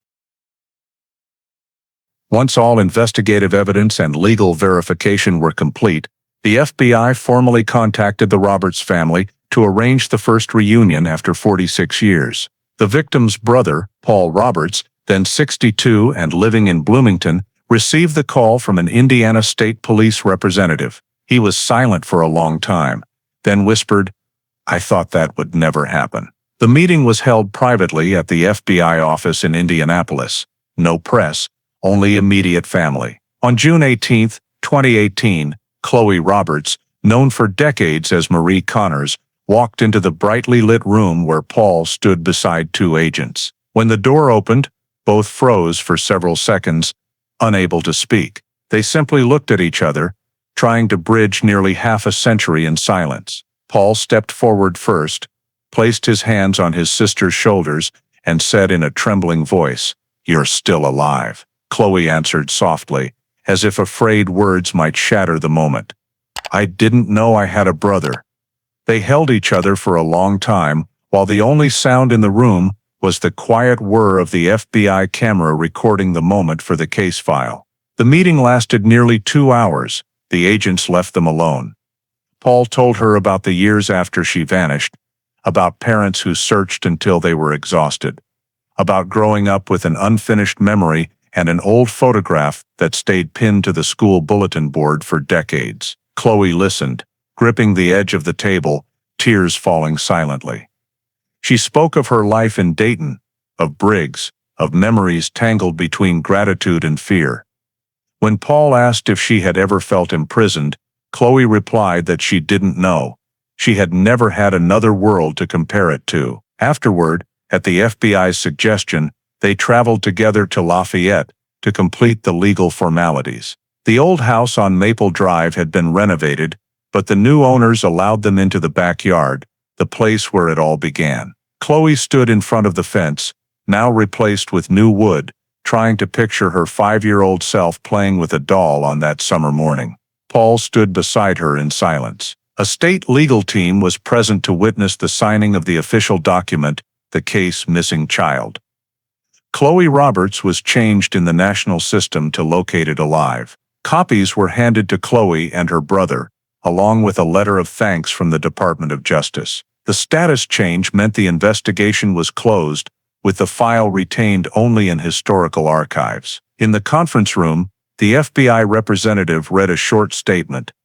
"Based on genetic testing, legal evidence, and witness statements, we confirm that victim Chloe Roberts has been located alive and is legally residing in Dayton, Ohio. Case status updated to missing, located alive. No further prosecution required, as the suspect is deceased." When he finished, everyone in the room stood and applauded, but Chloe only bowed her head, clutching the paper as if it might disappear. Paul came over, hugged her, and for the first time used the name he had carried for half his life. "Chloe." She looked at him and answered softly, "No one has ever called me that." After the announcement, they stepped outside and stood in front of the glass building, reflecting the summer sky. The wind lifted the short hair of the woman who had lived nearly half a century under another name. Reporters were still not allowed access, but word spread quickly through police channels across the state. On the NamUs system, the words "Located Alive" appeared for the first time on a case opened in 1972. At St. Mary's Church in Lafayette, where Chloe's photograph had hung for nearly 50 years, the local priest held a Thanksgiving prayer service, removed the photo from its frame, and replaced it with a small notice, "Found, June 2018. Ellen Roberts had passed away years earlier, but her name was spoken in the service as a symbol of patience that never faded. In the cold case unit office, a copy of the closure order was stamped in red and filed in the National Archives with the note, "Reclassified, resolved, victim located alive." As they left the building, Paul and Chloe lingered longer on the steps than anyone else. Paul said what he felt was not joy, but peace, because finally everything had found its place. Chloe nodded and said she only wanted to return to her real name so that the second half of her life would not have to carry the question, "Who am I?" The reunion ended simply like that. No media lights, no loud applause, just two people who had lost each other in time and found the truth again in silence. When they walked away, the office door closed behind them, closing as well the first Missing, Located Alive file in Indiana history. After the Chloe Roberts case was officially closed at the federal level, the Indiana State Police launched a post-investigation review to determine whether Walter Briggs might be linked to any other missing child cases from the same period. A special task force was formed, consisting of legal experts, criminologists, and archivists tasked with examining every aspect of Briggs's life for evidence of additional victims. They began with a list of more than 30 unsolved child disappearances in the Midwest between 1965 and 1975, focusing on cases involving a light-colored van, a middle-aged man, or someone claiming to be a relative. Data analysts ran pattern-matching algorithms on descriptions and vehicles, but found no clear matches. Briggs's records were examined exhaustively: bank accounts, purchase receipts, work logs, customer lists from Benton Automotive, and everywhere he had traveled in the decade before leaving Lafayette. Everything pointed to a simple, regimented life with no signs of repeat criminal behavior. The task force's final report stated, "No evidence exists that Briggs ever abducted or raised any other child." The state prosecutor's office simultaneously reviewed the legal aspects of the case to establish precedent for handling similar files in the future. This was the first case in Indiana, and one of the rare ones nationwide, in which a victim of a decades-long abduction was found alive with identity confirmed through DNA and legal comparison. Briggs's death prevented prosecution, but the Federal Department of Justice required a posthumous criminal designation to maintain the integrity of national databases. Briggs's criminal record was reopened and updated to kidnapping and unlawful guardianship, closed due to subject deceased. At the same time, other state law enforcement agencies were advised to review their own cold case archives for similar situations where a victim might have lived under an assumed identity. From the Chloe Roberts case,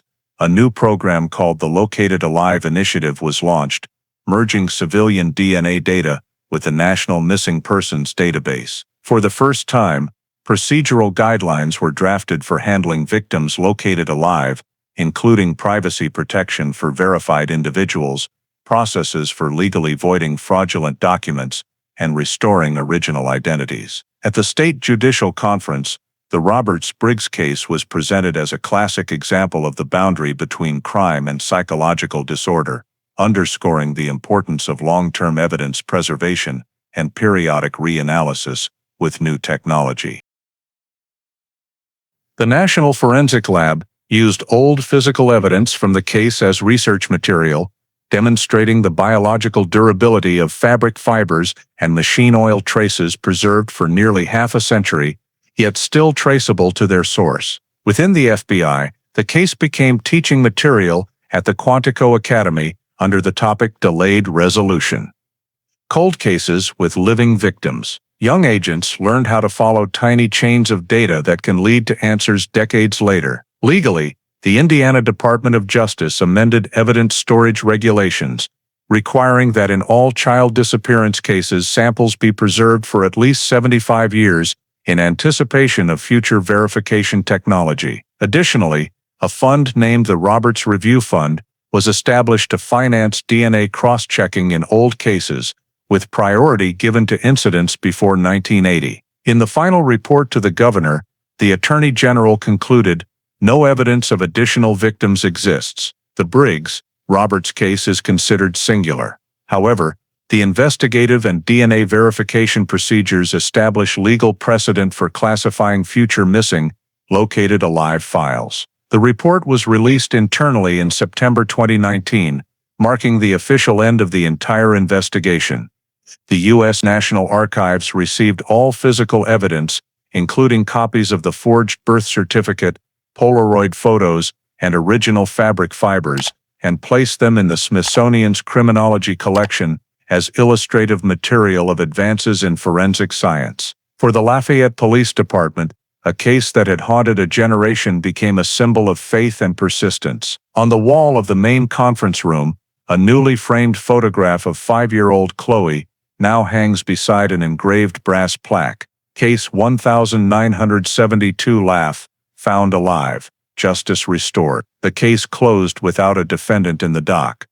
Yet for the justice system it opened a new chapter, proof that sometimes justice is not only punishment, but also finding the truth and returning a name to someone hidden by time for nearly half a century. Following the success in solving the Chloe Roberts case, the state of Indiana officially established a dedicated unit named the Indiana Cold Case DNA Unit under the Indiana State Police in early 2020, with the mission of applying forensic genetic technology and genetic genealogy methods to re-examine unsolved cases. The agency was founded with federal funding and in direct coordination with the FBI, bringing together forensic experts, genetic analysts, and veteran investigators who had participated in the Roberts case.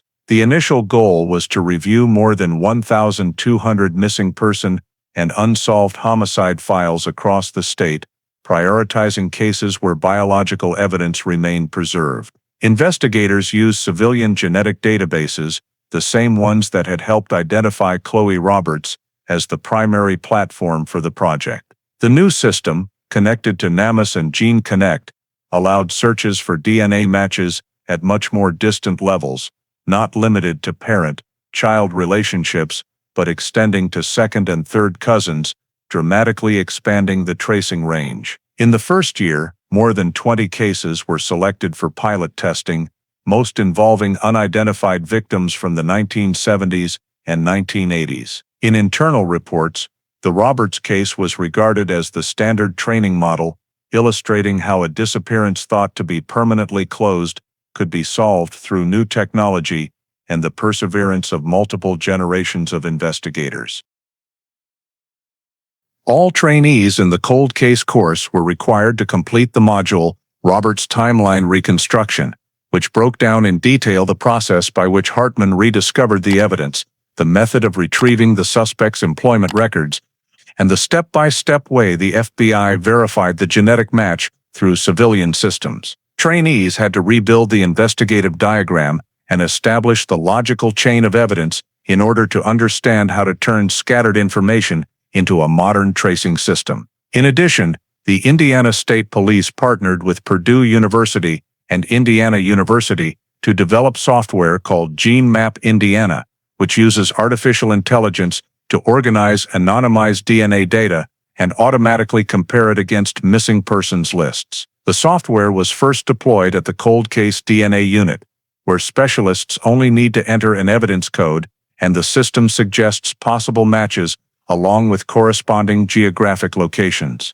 By the end of 2021, the unit had identified 9 previously unnamed victims and reopened 3 old homicides. In every success report, the opening section mentioned the 2018 precedent, the Roberts breakthrough. American and Canadian forensic conferences invited the Indiana team to present how they integrated civilian data with criminal databases without violating privacy rights. The model was gradually adopted by other states, such as Ohio, Illinois, and Michigan. At the federal level, the FBI created the National Genealogy Forensics Task Force based on Indiana's experience, and Hartman, though retired, was invited as an honorary advisor. In his lectures, he always emphasized, "No case is ever truly cold, we just haven't had tools refined enough to warm it up yet." His words became the unofficial motto of the Cold Case DNA Unit and were engraved on a plaque hanging in the main hallway. For the public, the Roberts case sparked a wave of support for voluntary DNA submissions to help locate missing relatives. Many families who had lost children in the 1970s and 1980s sent samples to Gene Connect, doubling the amount of data in just 1 year. The Indiana State Police established the Hope DNA Fund to cover testing costs for low-income families, while working with local media to produce the short documentary series, The Cold Files, whose first episode retold Chloe Roberts' journey as a symbol of enduring faith. Within the investigative community, the case became required study material at the Indiana Criminal Justice Institute, where law students, psychology students, and young officers together analyzed how justice was restored, not through a trial, but through the restoration of a victim's identity. New professional standards were issued. Every missing person file must retain at least 2 backup DNA samples, 1 kept at the state level and 1 sent to the federal level, along with a requirement for annual reports every year on the feasibility of retesting with new technology. In its final evaluation, the FBI ranked the Indiana Cold Case DNA Unit among the top 3 pioneering programs in the nation for using genetic genealogy to solve old cases, alongside California and Texas. The 2022 summary report stated clearly, since the Chloe Roberts case, the number of files resolved through DNA technology has increased by 40%. The Indiana model has become the national template. In Lafayette, a small data center named Roberts Data Center was built to store complete digital copies of the case as a training repository. In the display room, A photograph of 5-year-old Chloe is placed next to the words, Case 1972 Laugh, From Silence to Science. To investigators, the case did not merely close one mystery, it opened a new era. One in which justice is found not by luck, but through knowledge, data, and the perseverance of people who believe that every story, no matter how cold in the files, can be brought back to life under the light of DNA. 3 years after the case was closed and the Indiana Cold Case DNA unit was operating stably, the final file on Chloe Roberts was officially sealed in the state justice system. On July 10, 2021, exactly 49 years after the day she vanished, the Indiana Judicial Archives held a small ceremony at its headquarters in Indianapolis. On a large wooden table draped in black cloth sat the old metal evidence box in the center, next to a nearly 200-page file stamped in red ink. Case solved, victim located. The director of the Cold Case DNA unit read the official statement, File 1972, Laugh is closed with confirmation that the victim has been located alive. All evidence is preserved for research purposes. When the red seal was stamped on the lower right corner of the final page, the soft thud echoed in the silent conference room like a ritual ending half a century of waiting. Every investigator who had worked the case, from Keller's generation to Hartman and the later FBI team, was present.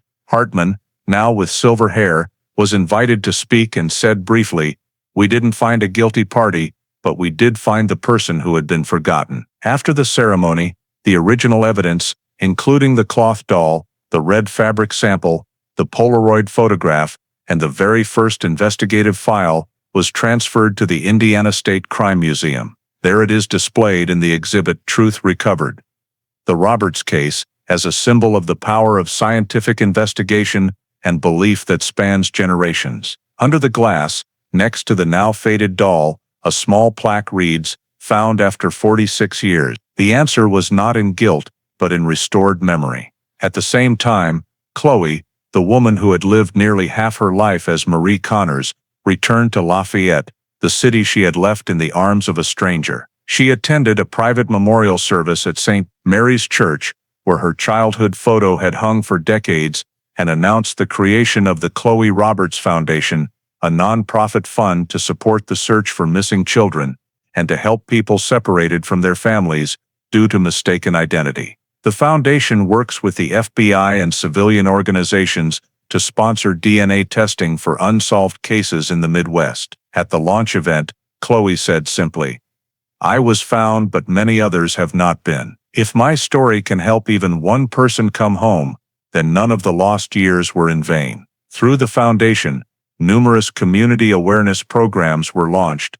One DNA, One Hope urges families to safely store biological samples of young children, and Cold Files Remembered, a campaign that re-airs old missing persons cases on local television. National media widely covered Chloe's story as proof of the power of technology and patience. Yet in criminal investigation seminars, the Roberts case still leaves one unanswered question: how many other missing persons cases are sitting quietly in archives where the victim is not dead, but simply forgotten under a different name? Experts estimate that in the United States alone, there are thousands of pre-1980 child disappearance cases that have never been DNA matched. Every file is an unexplored possibility.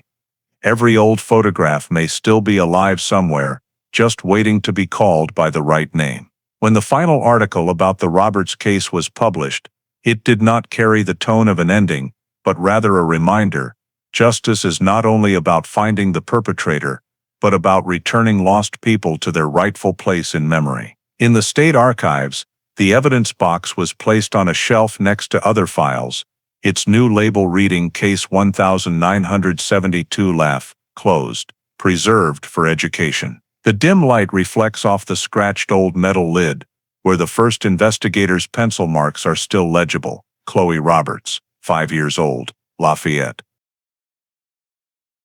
Outside, the summer wind blows through the long hallway, carrying the faint echo of years gone by. That story is no longer just a case, it has become part of Indiana's collective memory. proof that sometimes the truth does not disappear. It only waits to be seen again with more patient eyes, and with faith that among thousands of cold files, there are still lives waiting to be named.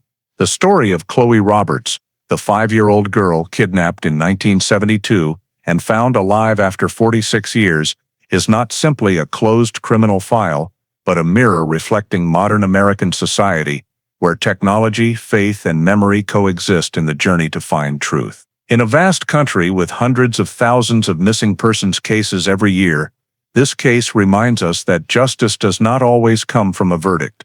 Sometimes it comes from the persistent search for the real person behind what seem like lifeless files. The birth of the Indiana Cold Case DNA Unit and the Chloe Roberts Foundation shows the importance of investing in science, especially genetic technology, but also emphasizes that technology only has meaning when guided by compassion and collective memory. If Keller, Hartman, and the generations of investigators who followed had not believed that every cold case still holds the breath of truth, Chloe would forever have remained just a faded name in the data. In today's American society, where information spreads quickly but human memory is easily forgotten, the lesson from Chloe's case reminds us that community care and connection are the strongest protective tools. Like Ellen keeping her daughter's photograph for half a century, each of us must learn never to give up on things that seem hopeless, whether it is a missing person, a relationship, or faith in justice. Pay attention to data, but also listen to the stories behind it. Because in the end, technology can help us find the people we have lost, but only patience and humanity can help us find ourselves again in this noisy, forgetful world. Thank you for joining us on the journey to recover the truth of the Chloe Roberts case, proof that sometimes justice takes half a century to speak. Please subscribe to the channel so you don't miss the next cold case stories, where every tiny clue can light the hope for another reunion.